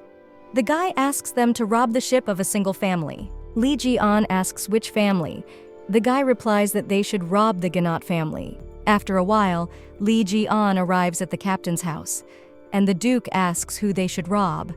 But Lee Ji-an tells him that these men are willing to give any support they can, and in return, all they have to do is rob a ship flying the Genat family flag. Kale asks who the customer is. Lee Ji-an replies that it's Viscount Parr. The gentleman had to push a little harder to get that information out. Kale is surprised. After all, Viscount Parr is the uncle to the main character. He's obviously up to something. Obviously, only crazy people would attack the Genat family alone. In that case, Kale says to contact the information department right away and tell them to find out.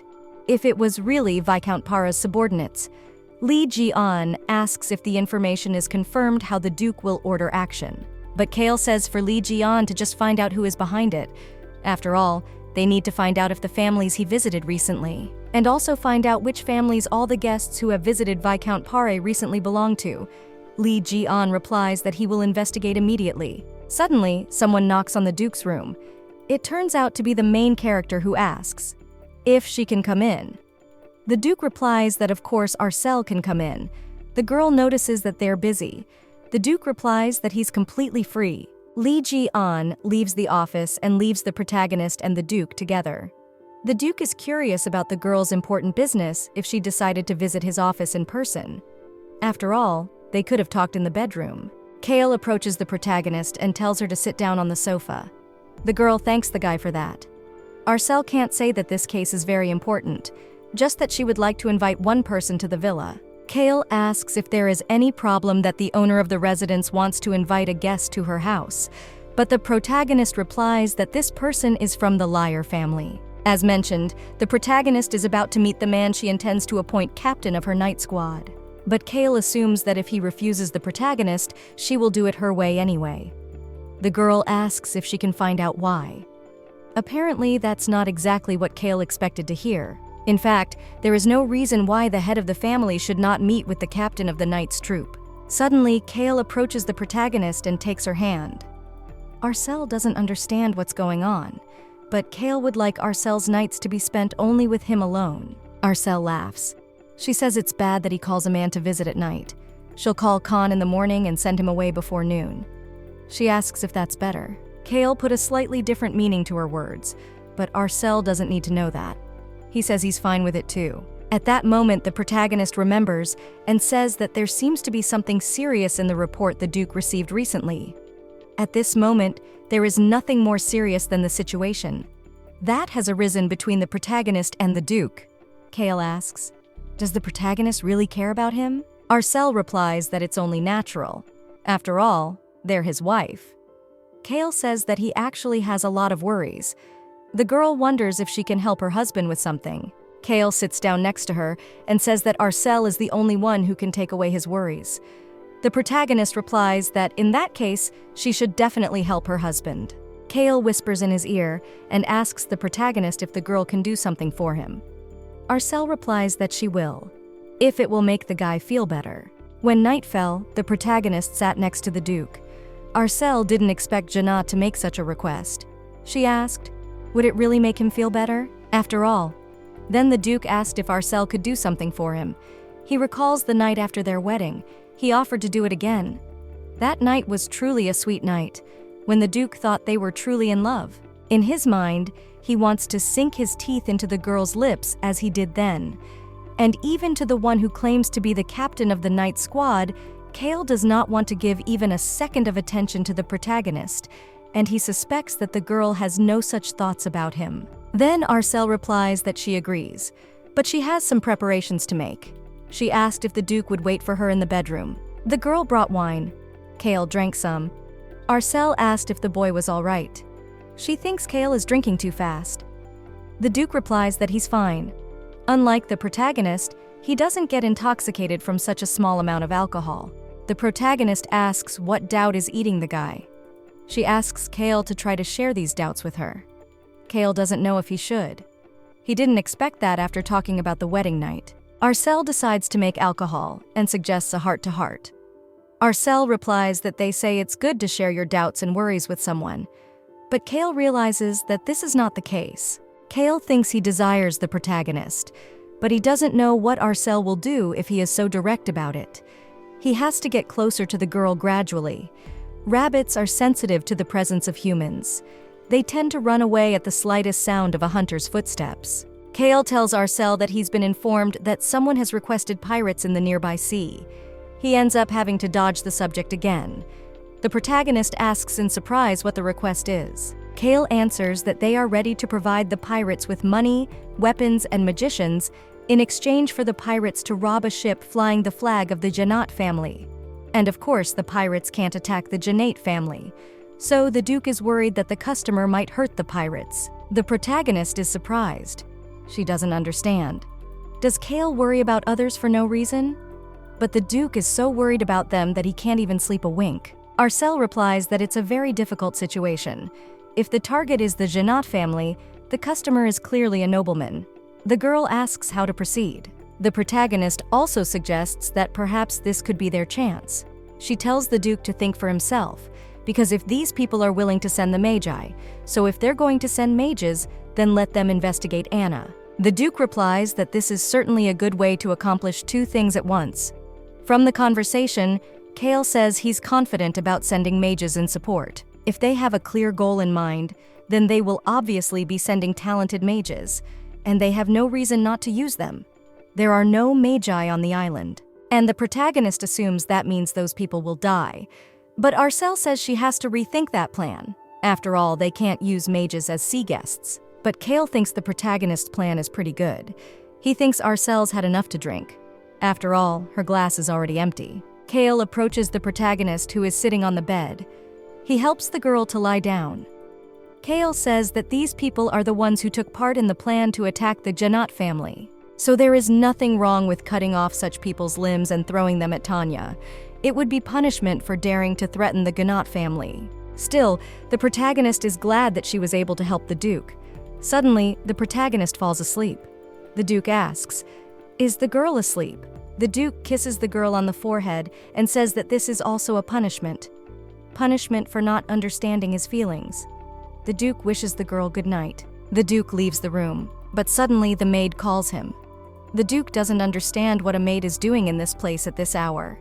He asks, "Is there some urgent business?" It turns out that Mikel has arrived, who tells the Duke they haven't seen each other in a long time. Kale is incredibly surprised. He doesn't understand what the protagonist's younger brother could be doing here. Some time ago, at the academy, Professor Tiar approached Mikel, a student, and asked if Mikel had thought about becoming his student. Then the professor gave him a low grade, and Mikel was surprised. After all, he always got the bouncers. Mikel had never made a mistake in Professor Tiara's practical classes. The guy knew that this grade was a clear revenge for the rejection. His persistence amazes the guy. Mikel must return to his big sister as soon as possible. That's why he told the professor he wasn't going to do that. And if they've talked it over, Mikel is leaving. But the professor replied that unfortunately today, he called the boy to his room for a completely different reason.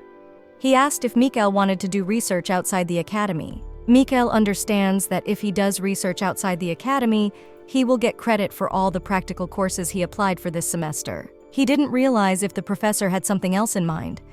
Mikel asked why the professor had made him such sudden offers. Now Mikel asks, it's not because he doesn't trust him. Professor Tiar heard that Mikel came from the eastern continent, so the professor says that the Duchy of Genoth is just looking for a mage. Then Mikel replied that he agrees and definitely wants to go. After a while, Mikel was already on the ship. It had been a long time since he had set foot on the deck of a ship. He remembered that he often sailed on the ship when his parents were alive, and also that day with his sister. Mikel never imagined things would turn out this way. Sailors walked beside the boy. Mikel used his magic to overhear these guys talking. The guys were discussing what Mikel was doing on this ship. They didn't realize if Mikel wasn't the mage they had been called. After all, they had heard that the mage who would arrive this time was to be served as a sea guest. But Mikel is the younger brother of the shipowner's mistress. Mikel was surprised that her sister was called the Lady Gardener. Mikel knew it would confuse everyone, not only those people, but Duke Genoth as well. He never imagined that Mikel would be the one to come. He wants to meet his sister as soon as possible. He's sure Arcel will be pleased. But suddenly the waves began to batter the ship. They didn't understand. If it's the monster. There was a storm and there was a thunderstorm. Mikel told everyone to come over to him. There must be something in the water. They noticed that there was something in that direction. They're at the spot Mikel was supposed to be exploring. The boy doesn't understand. Is that why they were looking for the wizard? The sailors were yelling about a tsunami coming. Mikel was scared. He used his magic and lifted the ship up. Mikel screams to be told which way is the Yenot mansion. He used his magic to save the ship. But by now, Mikel is already standing in front of the Duke. Kale asks why the younger brother is even here. Mikel replies that the Duke is looking for a mage to explore a certain sea area, and it seems to him that Anna was mentioned. The Duke doesn't understand how Mikel knew that. But the boy is not needed here, and it's none of his business. So Mikel has to go back. But Mikel heard that from the professor, that the Duke needs a wizard to investigate Tanya all the time. And it sounds like something very serious. He's asking if Yenneith can handle it on his own if he refuses the wizard's help. The Duke asks, does Mikel really want to stay at the mansion so badly? He himself didn't even attend his sister's wedding ceremony properly. Mikel gets angry with the Duke and says that's why he wants to stay longer, to make sure that Mikel divorces his sister after he graduates from the academy. But Kale seems to think he's already made it clear that he's not going to back down like that. Mikel replies that if the Duke wants to die, he should go ahead with it. After all, his sister certainly won't want to be married to a dead man. And the younger brother thinks that she is the protagonist of the Duke's funeral and does not shed a tear. Mikel also wonders if the fact that his sister misses her little brother is not important. After all, if Kale loves her, he should think only about the happiness of this girl. The Duke wants to kill this guy right now, in the morning. When the protagonist woke up, there was a maid in her room. The maid told her about the tsunami. The protagonist was surprised. She asked if everything was okay. The maid replied that luckily they said that thanks to the high breakwater, the damage was small. But there was no way to help the people who were outside the breakwater. The book said that the damage caused by the huge tsunami to the East Sea was indescribable. Houses on the shore were destroyed and swept into the open water, leaving only the foundations. Of course, there were many deaths, but the nobles who were unharmed were only busy destroying Kale. After all, even Duke Yenneith, the so-called guardian of the East Sea, cannot prevent natural disasters. The protagonist realizes that this time people won't be able to be so toothsome. Of course, she is a little worried about the Duke's reaction, but she is glad that the damage was minimal. The maid says that the people of the feud are now busy praising the sage and the Yenneith family. The protagonist managed to save many lives, and now the cost of the Tinta Forest will also be borne by the Yenneith family. If it is cleared in time and the gold mine is seized, the Liar family will never know the need for money. She tells the maid to order the victims to be given more attention. The protagonist is sure she drank wine last night. She fell asleep with the Duke. But it turns out he didn't sleep next to her. Not that the protagonist is worried about the guy, but rather she's afraid she might have done something drunk. So she asks where the Duke is. But the maid's reaction surprises the protagonist. The maid tells her that Kale has welcomed a guest and is dealing with the aftermath of the tsunami. Arcelle has no idea what she looked like in front of the Duke yesterday. But first she needs to meet and talk to Kale about business. She assumes Kale is in his office right now, and she'll need to go see him. Arcelle opens the door to leave the room, but Mikel appears in front of her. The protagonist is surprised. After some time, Arcelle and her husband and brother sit at the same table. The girl asks in surprise, "Did Mikel really come here to investigate Tanya?"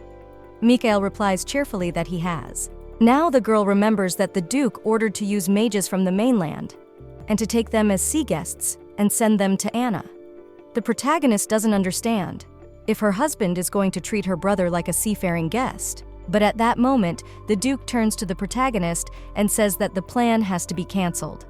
After all, he asks how he can send his wife's favorite brother to Anna as a seafaring guest. Mikel replies that he did, and he agreed to cooperate for his sister's sake. Arcelle replies that it is a relief to her. She turns to Kale and asks if it's all right if her brother finds out about Arcelle's family.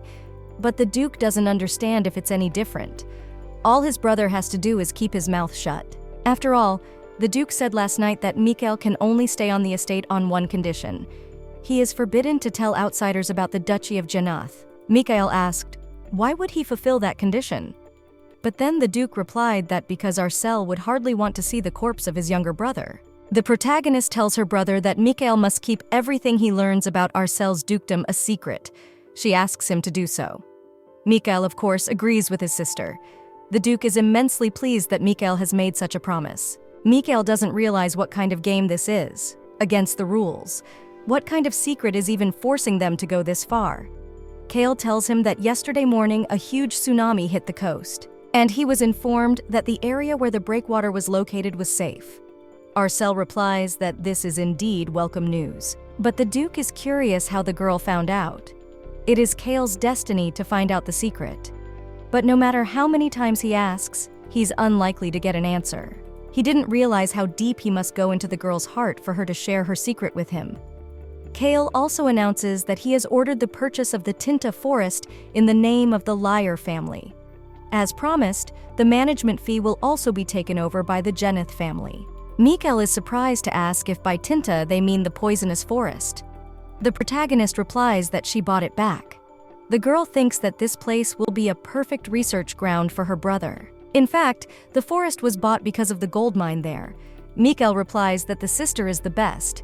Kale also says that the one Arcel wants to make captain of the Liar Knight squad has arrived. Arcel rises and says that he can't meet Khan looking like that, and needs to change his clothes immediately. The protagonist runs out of the room. Mikel asked if Kale was going to come out, but the Duke didn't understand why he should leave the reception room of his own villa.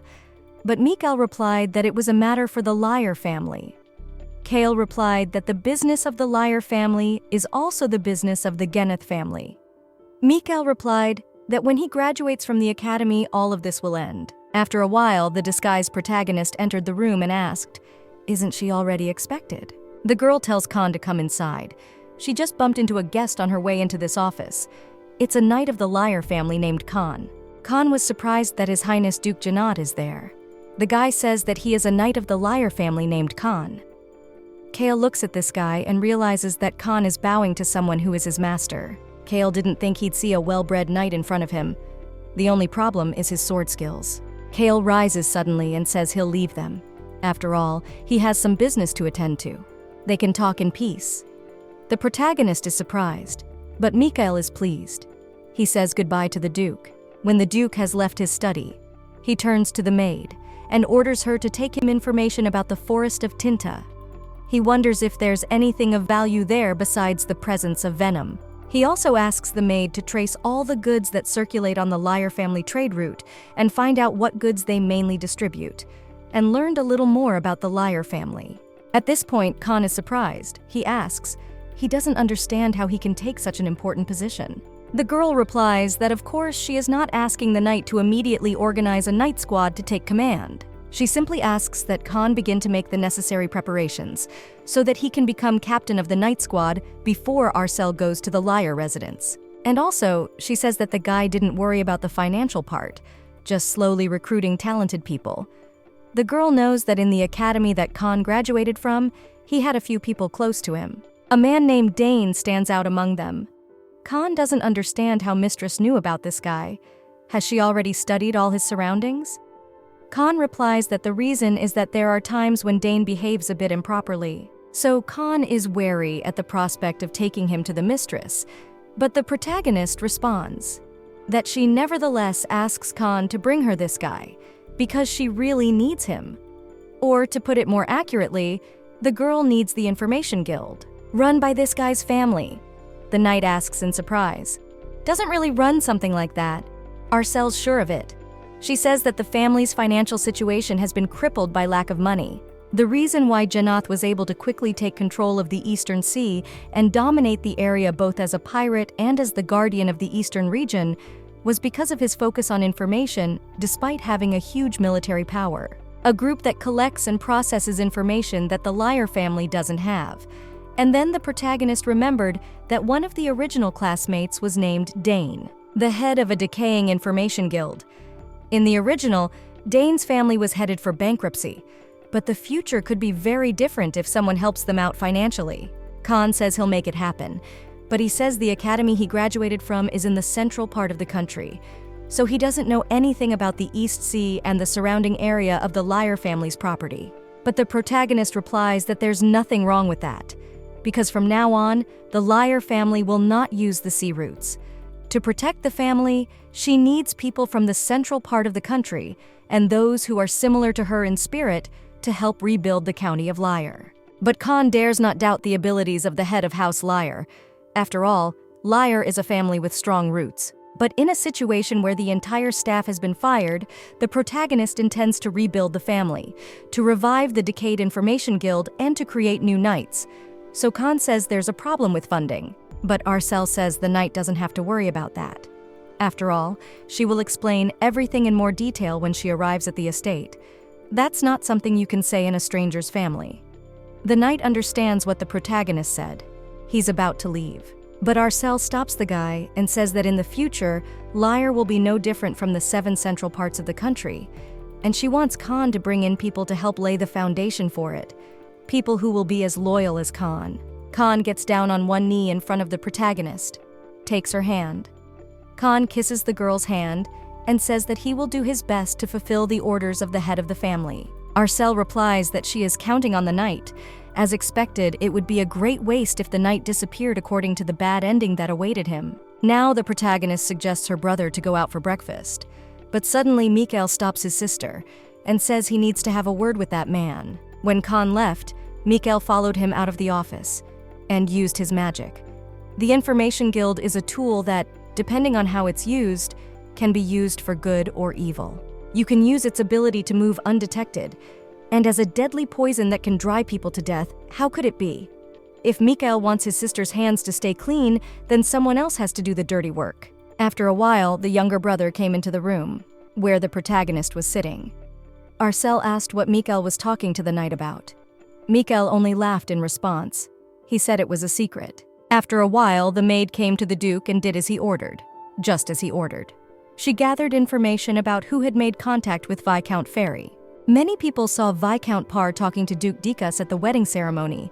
Then there were several secret meetings, and now they have proof that Viscount Parr had access to Duke Dicas's personal bike. The Duke asks in surprise at what wedding ceremony it was at.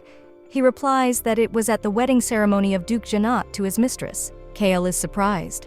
After all, Duke Disak is so worried about the hierarchy that he's even willing to contact pirates to overtake the Genate family. If the father of the Genate family were alive now, no one would dare do such a thing. Kale is angry because he's being treated like a nobody, so he orders the maid to tell the Passions to accept their support. If they want to hide their production, they must accept the offer. For as soon as they notice that the Duke of Disak has begun to do something about it, the maid must report it to him at once. And another thing, if we talk about what the Duke does not give rest, is the fact that Viscount Parr is the uncle of the protagonist. He orders that the maid to find out what are the terms of the deal between Viscount Parr and Duke Disak. Sometime later, the protagonist, her younger brother, was on the ship. Mikel remembers that Arcel said they were going to Arcel Island, and he wondered why the mansion was so small. What he didn't expect was that it was just a villa and there was an island. The protagonist realizes that it's a long time ago. Suddenly, Kale appears and says that if you build a bigger building, it will attract a lot of attention. The younger brother is happy that Kale doesn't live in such a big place. At this point, Li Ji-an starts calling for the captain and says that the ship is leaving. Mikel is surprised. He doesn't know what's going on. He must be very shocked. His time at the Lyre residence as a 13-year-old and at the academy, he only crossed paths with nobles. The protagonist is certain that her younger brother has never seen knights not adhere to strict formalities. Kale approaches the protagonist to tell her that they are sailing. The boy notices that his wife is so happy whenever they go to sea. Arcel replies that the wind is very beautiful. Mikel doesn't understand if his sister wasn't frightened by the depths, because it seems that in Mikel's memories, Arcel is the same Arcel who was afraid of the sea. Before she was in this body, the sea instilled fear in her too. She spoke of the sea scaring her, but she's fine now, and has grown to love the sea. Mikel doesn't realize how many times Kale forced his sister into the sea. The protagonist asks if his brother likes going on the ship. Mikel replies that he does, and the older sister says that now they can go anywhere together. She says that's very good. Mikel replies that he agrees with his sister. Kale is surprised at how skillfully the protagonist manipulates her brother. Suddenly, the protagonist turns to her husband and tells Kale to take care of her younger brother. Kale, of course, agrees. After a while, the maid showed Mikel the place, which is the highest tower. Mikel didn't understand how a normal person could walk so fast. After all, when they arrived, Mikel turned to his sister and said that he had to leave for a while to do the job he was assigned. The girl was surprised. After all, they had just arrived. Mikel should be leaving by now. But the brother replied that it was an urgent matter. He asked to be taken to the highest place on the island. The maid shows that Anna is in the other direction. Mikel notices that there is clearly something there. He is surprised and uses his magic to investigate the place. Meanwhile, the Duke is in his study. He realizes that even though he had to bring Mikel to the island for now, let him study Tanya for a while and then kale him out. Suddenly, Mikel walks into the Duke's office. He opens the door with his foot. The Duke assumes that the academy doesn't teach boys proper manners. But Mikel replies that Kale was not surprised at all, despite his unexpected appearance. The Duke replies that in this castle, Mikel is the only one walking so loudly. The boy asks how his sister is. Kale replies that the main character's gait is nothing like Mikel's. As Arcel walks, a subtle rustle is heard, like walking on a soft cotton blanket. But the Duke still wonders why Mikel has come. The younger brother replies that he came to talk about Anna. At this time, the protagonist is sitting in her study. She turns to the maid and thinks that will be enough. She asks the maid if Rosetta is not coming back soon enough. The maid replies that it looks like it. Rosetta says she has a lot of things to do at the villa. She wonders if she can't find out her maid's schedule, but Arcel replies that it's not very urgent. While the protagonist was at the villa, she never saw Rosetta's maid. The girl doesn't understand. Does the maid really have so much work to do? Rosetta, most likely, would be very pleased with the whole about returning to the island. The protagonist asks Leela who sent the maid Rosetta to the continent. As far as the girl knows, it was the previous Duchess. Arcel is surprised. She doesn't understand. Is the maid talking about Kale's mother now? But suddenly she remembers that Kale's father was married twice, so maybe she's not talking about Kale's mother. So she asks the maid if Leela is referring to the Duchess of Tastalia, and Leela happily shouts out that Arcel knows her.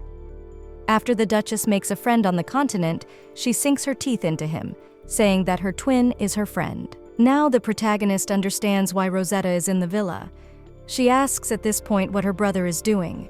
The maid replies that Mr. Mikel is now talking to His Highness. Arcel doesn't understand.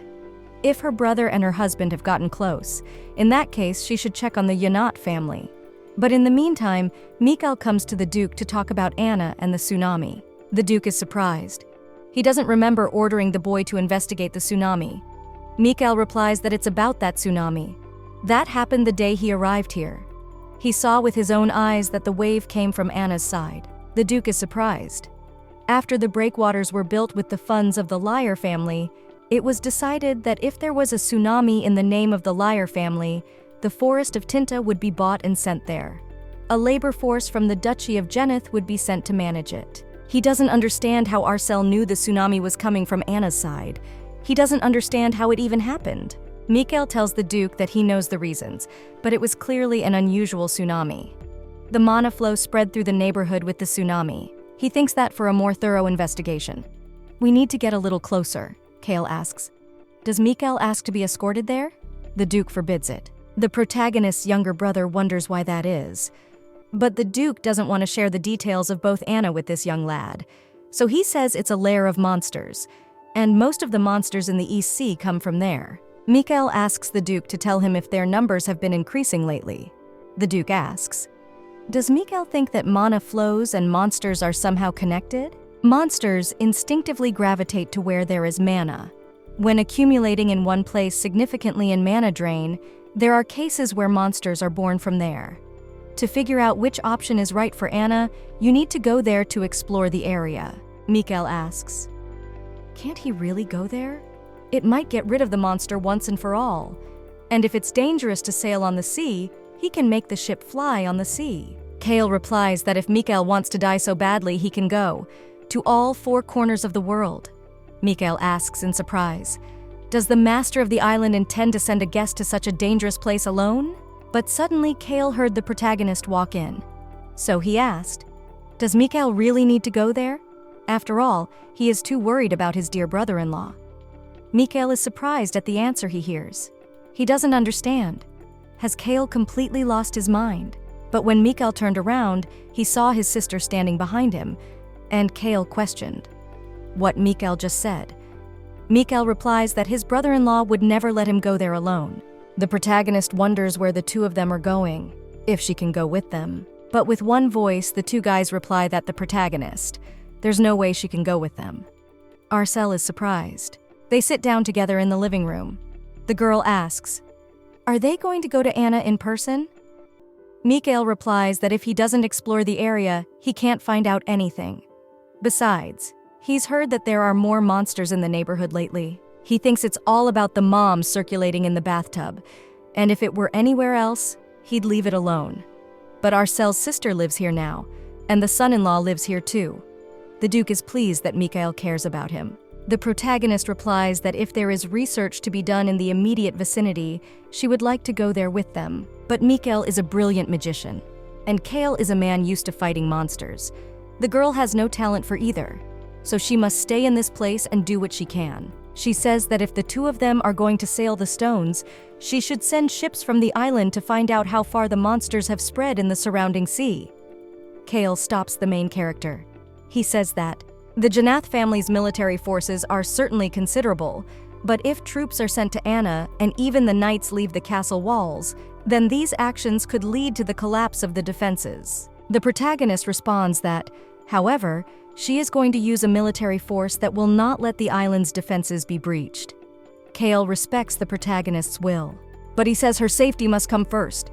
Arcel won't let the knights get hurt, but the Duke takes the protagonist's hand and says he meant her. After all, this place is not her Earth, so the girl shouldn't risk her life to protect it. When Mikel sees this, he gets very angry. He says his sister can't not know that.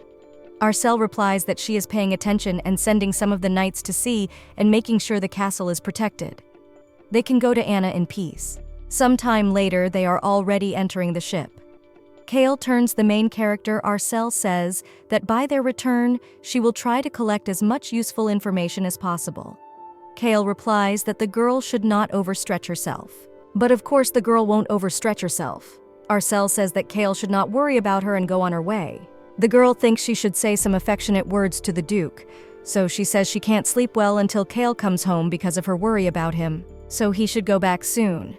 Kale is surprised and he agrees with the words of the protagonist. The girl also asks that the Dukes, her younger brother, try not to fight with each other. Mikel turns to his sister and says that he will be back soon. Arcel leaves the ship and the maid follows her. After all, they have much to do. It has been a few days since they left the island. Eventually, Passion officially agreed to a deal with Viscount Ferry. Viscount Ferry sent the mages east by ship from the nearest port, and Passion promised to put them on a pirate ship and attack the ship guarded by the Janat family's men. Of course, he had no intention of actually attacking the Janat family's ship. At this time, the protagonist turns to the maids asking, "Is there still no news from the ship that went to Anna?" The maid replies that there is no news. There's a good chance they haven't even gotten to Anna yet. Arcel replies that it would be nice to have a magical tool for communication. But suddenly, the girl remembers that she has that very thing, the communication tool she got from Medius. When the protagonist picked it up, she didn't realize what had happened. Arcel didn't understand, if it's broken. The maid replies that this is what happens to any magical object brought to the island. The protagonist asks why these magical instruments break. The maid tells the girl that on the island, magical items quickly become unusable, and the locals do not use them much. That's why it was not possible to introduce magical tools for communication here, the protagonist asks. Does this really only happen on the island? The maid tells her that there are no such problems in the villa on the continent. Arcel thought the islanders just hated magic, but it turns out there's some other problem. Suddenly, someone starts calling for the mistress. The maid Leela appears. Shiata is angry. She asks how Leela could show up in the protagonist's office with a ball. Leela apologizes. After all, she was in a hurry. Arcel replies that it's no big deal. She asks the maid what happened. Leela pulls out the sword and says that there's chaos on the island at sea. The protagonist is frightened. She asks what the maid just said. After a while, they went ashore and Leela tells them that there are more monsters than they expected. Their ship was attacked by 2 groups of monsters and they barely escaped. But besides them, there were many other ships under attack. Shiata's maid merge, because they were ordered not to fight the monsters. The protagonist asks what about the casualties. Suddenly, Knight Kareth appears behind the protagonist's back. The protagonist notices the knight has a large wound on his arm, but the knight replies that it's just a scratch. First of all, he has something to report to the main heroine, but the girl suggests to continue the conversation at the first aid station. They went to the station where the guy is bandaging the wound. The protagonist has heard that there are a lot of monsters at sea. She asks how many monsters there are. Kareth tells her that if you sail a little away from the island, you will run into monsters. The protagonist asks again, is Kareth saying that the monsters have come close to the island? The knight replies that they are. If nothing is done, it is possible that these creatures will invade the island. Arcel replies that monsters can't move on land. She says that it turns out that the monsters will not topple over onto the island. Kareth says that's what they thought, but it seems to them that a mutated form has appeared. The knight has seen with his own eyes a monster with a human body kit. The protagonist is surprised.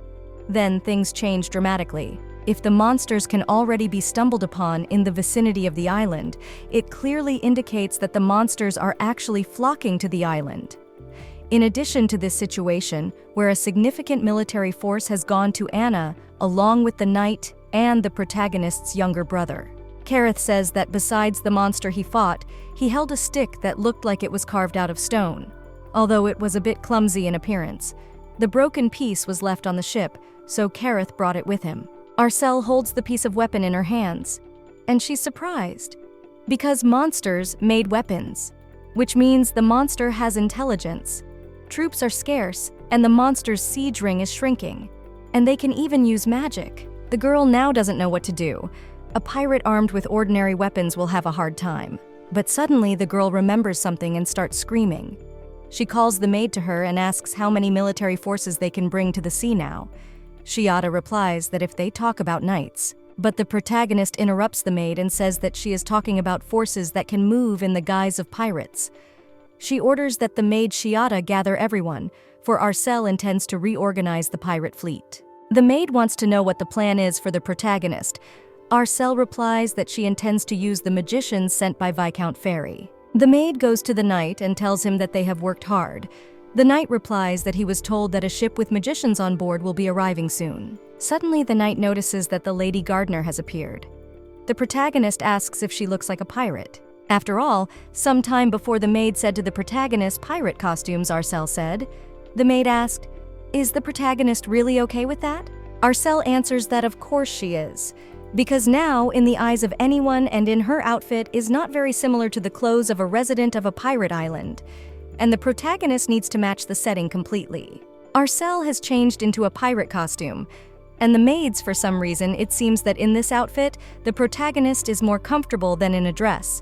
She likes the pants better. The main character says the hair should look natural. The maid is responsible for the protagonist, looking as if she is very used to this outfit.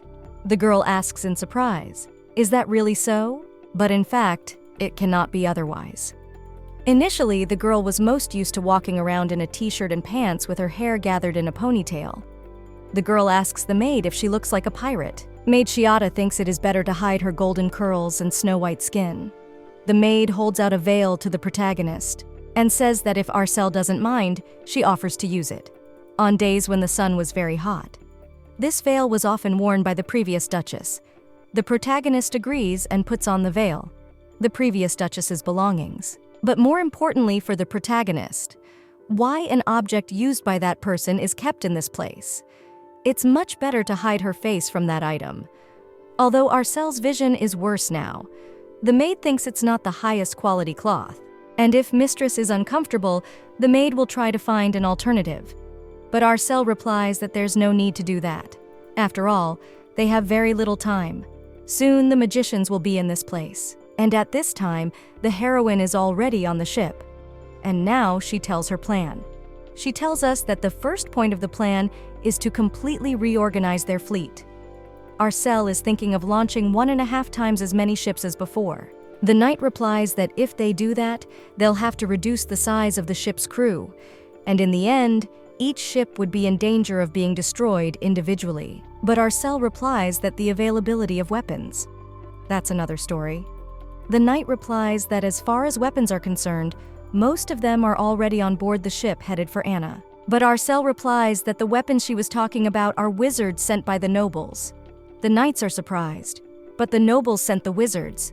Besides, the target is to attack the Geneth family's ship, so they must be extremely capable. The knights know that the monsters of the East Sea use magic. Therefore, as their numbers increase, opposing them with conventional weapons has many limitations. So they'll assign a mage to each ship and take the fight to the monsters. The maid is watching and listening to what the protagonist is saying. Shiata thinks that this is indeed a valid way. As long as there are swordsmen to protect them, the usefulness of mages doubles. The idea itself is a good one. But the knight stops the protagonist and asks if the mages will cooperate with them. Mages from the continent have never seen a monster in the East Sea. Wizards without combat experience can be completely useless. Arcel replies that this is true. It is. That's why she's thinking of giving bravery to the mages. The knight is surprised, but the protagonist tells everyone to listen carefully, because from now on, everyone will be pirates who first encounter sea monsters. Instead of launching many ships, they'll send 2 wizards on each ship. Put on each ship the minimum number of men. If the knights see a monster, they'll approach it just enough to give the ship a slight shake. The people of the continent are afraid of the slightest bump. If possible, it would be good for the knights to make more noise, repeatedly saying there's no way he can catch something like monsters. The knight gets angry and yells that it's not true. After all, he is able to go mother several units of monsters. The main character knows this, but still she tells the knights to claim the opposite. The wizards should get the idea that the only way to survive on this ship is to use magic. But if the number of monsters will be so huge that the wizards will not be able to resist them, the knights should not hesitate to leave. After all, their lives are the most important thing. Under no circumstances should their heroics be wasted. The maid looks at the protagonist and she is surprised. After all, the girl has a flushed face and a body trembling with excitement. But despite all this, she stands firmly on the deck of the ship with 2 feet, even though it's scary. But at the same time, she continues to ponder the appropriate tactics and genuinely worries for them. Even though she's a person who will one day leave the island, that's what Arcel means, for as long as possible. At this time, Kale is on the ship. Suddenly, the knight next to him stands and swings his sword. The Duke asks in surprise what's going on, but a flying piece of paper falls next to the knight. The Duke assumes that this paper seems to have been sent by Mikel. Mikel is on patrol on the opposite deck at the same time. Kale doesn't understand if it's necessary to use this kind of communication when he's on the same ship. It's a fog created with magic. The closer they get to their intended target, the more it thickens. Recently, the air has become too heavy for the Duke. He assumes it's because the fog is created by magic. The Duke orders the knight to tell Mikel to dispel the fog around the ship. But after a while, the knight goes back to the Duke and relays that Mikel said that creating more magical waves is a bad idea, because there's no telling what consequences it will have. Kale asks, "Does Mikel really intend to continue to sail blindly towards the goal?" But Mikel asks in return, "Does Kale really want a tsunami to hit the ship?" That was all they were talking about, relaying their words through the night. But the knight now begs for mercy. He asks if these two can't just talk to each other. After all, some action must be taken regarding the fog. The Duke replies that's a good suggestion, but then the ship would be a wreck. So the Duke orders the knight to ask Mikel if there is any way to look into the fog. The knight comes to the captain and tells him that Mikel said that she will personally fly down to see what is behind the fog. When Mikel had already set off, he was surprised and didn't realize what it was. He used his magic to explore the area. He thought that if he put a sphere on the ship, he wouldn't get lost in the fog. Nothing could be seen ahead, and Mikel assumed he could dispel it with magic. But there he saw a huge monster. At this time, the mages came to Mr. Li Jian and said that they would be in the cabin and asked Li Jian to tell him when the Janat family ship would appear on the horizon. They went to the cabin and Li Jian approached one of the knights. The knight says there is nothing to do until the monsters show up. He asked if he could rip one of those guys' head off and have a good time with it. He doesn't understand how those people could occupy the best cabin. But Li Jian replies that they have to follow orders first, and their throats can be cut a little later. Li Jian assumes that the Janat family ship and the pirate ship must know each other's movements. After all, Arcel said that even though they are aware of it, she will repeat that they should never cross paths with the Janat family ship. They should only go to the places where the monsters appeared. And of course, if the monster is so large that it is difficult to deal with, they must avoid collisions. In return, mark its location on the map. Li Jian looks at the map and realizes that Anna Curse has been in the East Sea since the time of the first Duke of Janat. And Mr. and Mrs. Similar want to take this chance to destroy Tanya once and for all. but Lee Ji-on doesn't realize whether it's really possible. After all, until recently, the monsters were more or less controllable. But this year, their range of existence has increased significantly. Lee Ji-on doesn't understand why there's been such a change.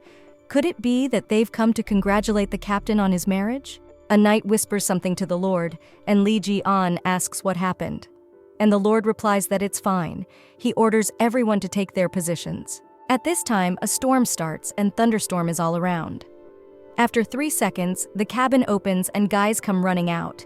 They ask what's going on and why the ship is shaking so much. They ask if the ship's gonna capsize, if it continues like this. But Lee Ji-on grabs Magician, frightened, and says that at this rate the ship will capsize. They're asking to be rescued, because they're being attacked by some monsters, and they're asking the magicians to do something, a monster using magic. The Magi is frightened and asks what Lee Ji-on is saying. He doesn't understand how they can deal with such monsters. The knight asks, does the Magi suggest they fight with a small dagger? One wizard suggests that they should first try lightning magic. After all, monsters live in water, so it should work. But Lee Ji-on doesn't understand. Doesn't the magicians have any brains at all? After all, how do they want to deal with the flying monsters with lightning magic? They decide to try attacking with magic first. Now Lee Ji-on wants to see what the magicians' abilities are. The mages used a great effect that helps them fight the monsters. Lee Ji-on notices that at this rate, the magicians will not be able to hit back. The mages notice the hole that is the monster's weak point. Lee Ji-on doesn't understand. Isn't it a bit much for the Magi to call the eye a hole? Well, Lee Ji-on is still surprised. Witches are much easier to mop up. At this time, the protagonist goes to the maid and asks Leela to prepare a warm bath for their return. And also, the protagonist asks if the maid can prepare 2 kinds of cookies and drinks. After all, one must be chocolate and the other sugar-free. The protagonist is not surprised to ask, are the 2 so different? Arcel is sure they will be to the taste of those of yours. The girl asks, isn't it about time she met them too? That's when Kale and Jenneth come ashore. The boys are wet. Mikel uses a drying spell. The protagonist is already running towards the guys. She greets them. The protagonist sees that Lee Ji-on is all wet, so she orders the maid to give a towel. She presents it to the Duke and helps him wipe off the water. Arcel doesn't understand why her heart is pounding so frantically. Could it be because it's been too long since they've seen each other? The girl asks if the Duke is all right. The Duke replies that everything is fine. After all, he didn't get close to Anna. He thanks the main character for bringing him a towel. The girl also approaches her younger brother and asks if Mikel is not too tired. Mikel replies that he is fine. The protagonist says that her brother has worked hard, and she has prepared a warm bath. So rather, they should go inside and have a good bath. The girl has also prepared some appetizers they'll enjoy. Mikel doesn't understand. Does his sister still remember what he liked as a child? Now, except he doesn't really like sweets. He thanks the protagonist for that. After a while, they were already riding in a carriage. The main character presents a chocolate chip cookie. But when the guys wanted to take it, the girl wouldn't let them. She asks if they had a fight when they were sailing. Mikel replies that the ship arrived safely. If they had fought, they would have returned a broken ship. Arcel realizes she can't argue with that. In that case, she says the cookies are the guy's reward. She's sure Mikel will choose the sweet chocolate chip cookies, and Kale will choose sugar-free cookies. Notice that Mikel got the sugar-free cookie and the Duke got the chocolate chip cookie. The main character wants to hear from her brother and her husband, and she has a lot to tell them, so she wants to get home as soon as possible. As the protagonist sat in her office, the Duke came to her. He says Arcel looks tired. He says there's no need to wear herself out like that. The protagonist lost sleep. She stayed in the mansion worrying about her husband and brother. She woke up every 2 or 3 hours with nightmares. She couldn't sleep anymore. The girl says she's fine. She asks how Anna is. Mikel replies that since his sister is tired, he will try to explain everything faster. Mikel uses his magic. The girl sees that the number of monsters around Anna is growing rapidly. Mikel tells the protagonist to take a look at it. The girl notices that Anna was an island. She is surprised. The guest says that the closer they got to Anna, the more the fog thickened. Mikel doesn't know if it's artificially or naturally created, but it happens when a large amount of mana accumulates around it. So he used magic to see everything, and he saw something. The picture he saw was not an island, but a mountain of monsters, a truly horrible sight. The protagonist is surprised, because it looks ominous and it's just disgusting. So many monsters. But then the protagonist does not understand how to defeat them all. The girl is surprised to ask, "Has there always been so many monsters in Anna?" Kale replies that he finds it hard to believe such a thing, but it seems that the recent increase in the number of skirmishes with monsters is due to this.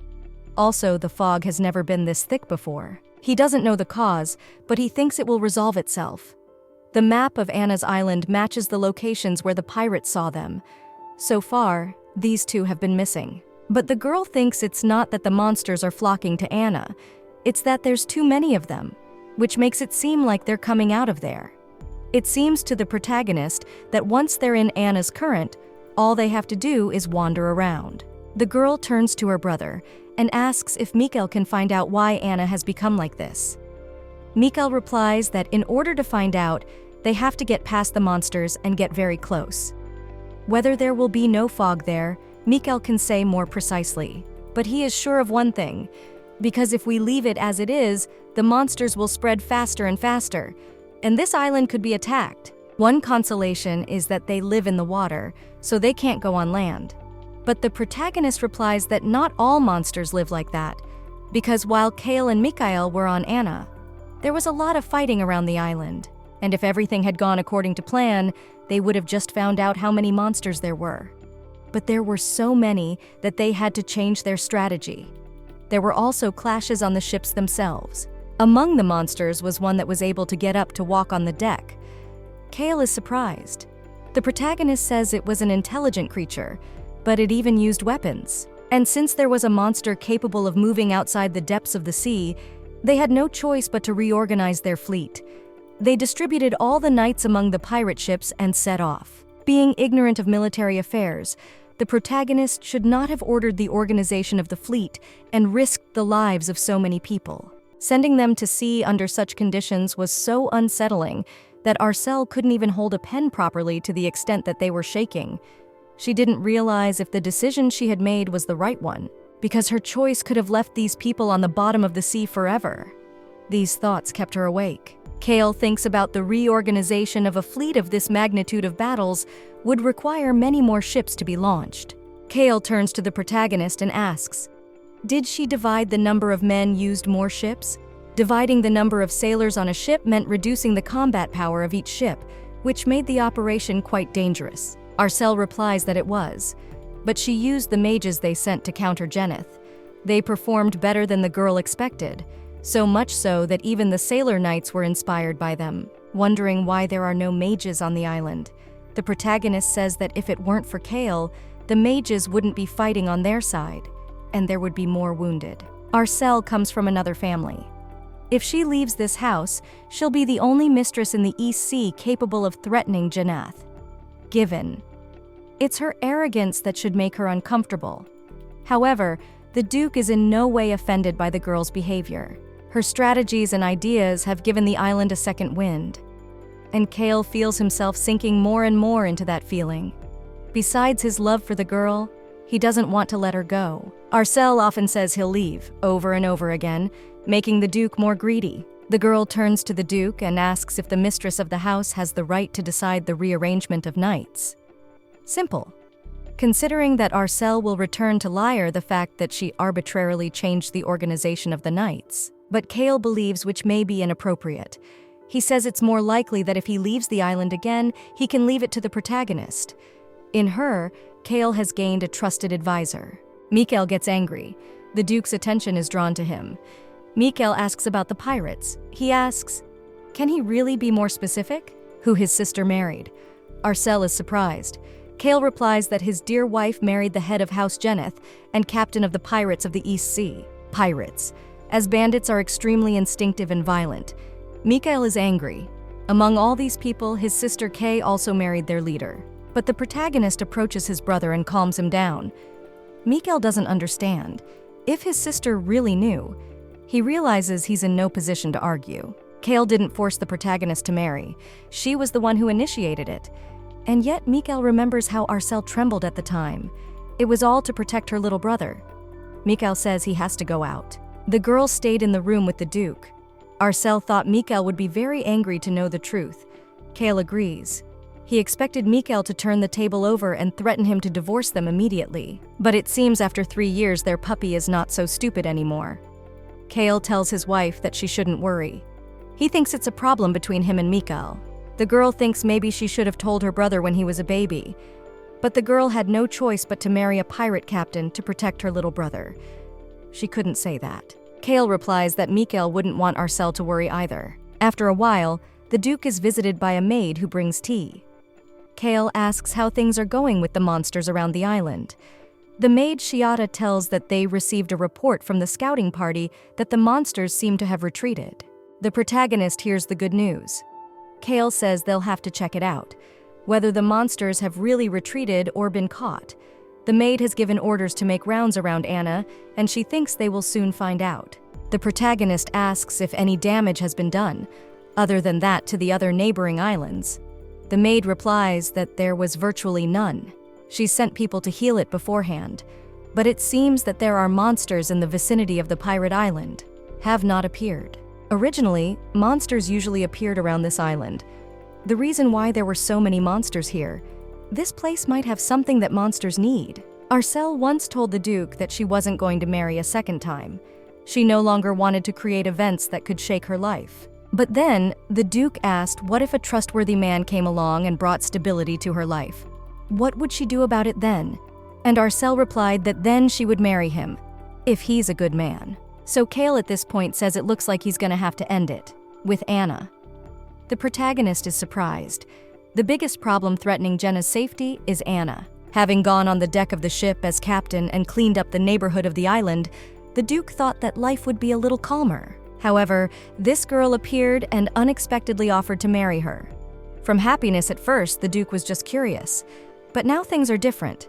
He has a purpose. He has to get Tanya out of Janat territory. Now the views of the imperial family don't matter to him. Kale just doesn't want Arcel to stay in any dangerous place. The girl says she'll go check on her little brother. Kale doesn't want to part with the protagonist. Arcel heads down the hall to come see her brother too, of course is not stopped by the maid. Arcel asks if the maid knows where Mikel went. The maid replies that Mr. Mikel did not return to the room. She asks, "Do we really have to ask to look for him?" But the protagonist replies that it's not necessary. She asks where the highest place is. Mikel was a child who loved to look at the sea, in the original story and before entering the academy. She didn't understand if Mikel could see the sea even though she was in the center of the island. The main character found her brother who was on the highest point of the place. The girl was tired of climbing up those stairs, but she notices that her brother is angry with her, but Mikel replies that he's not. It's impossible. He's just mad at himself. The protagonist thinks she understands her brother's feelings. After all, if it were her older sister, Arcel doesn't even know what she would do.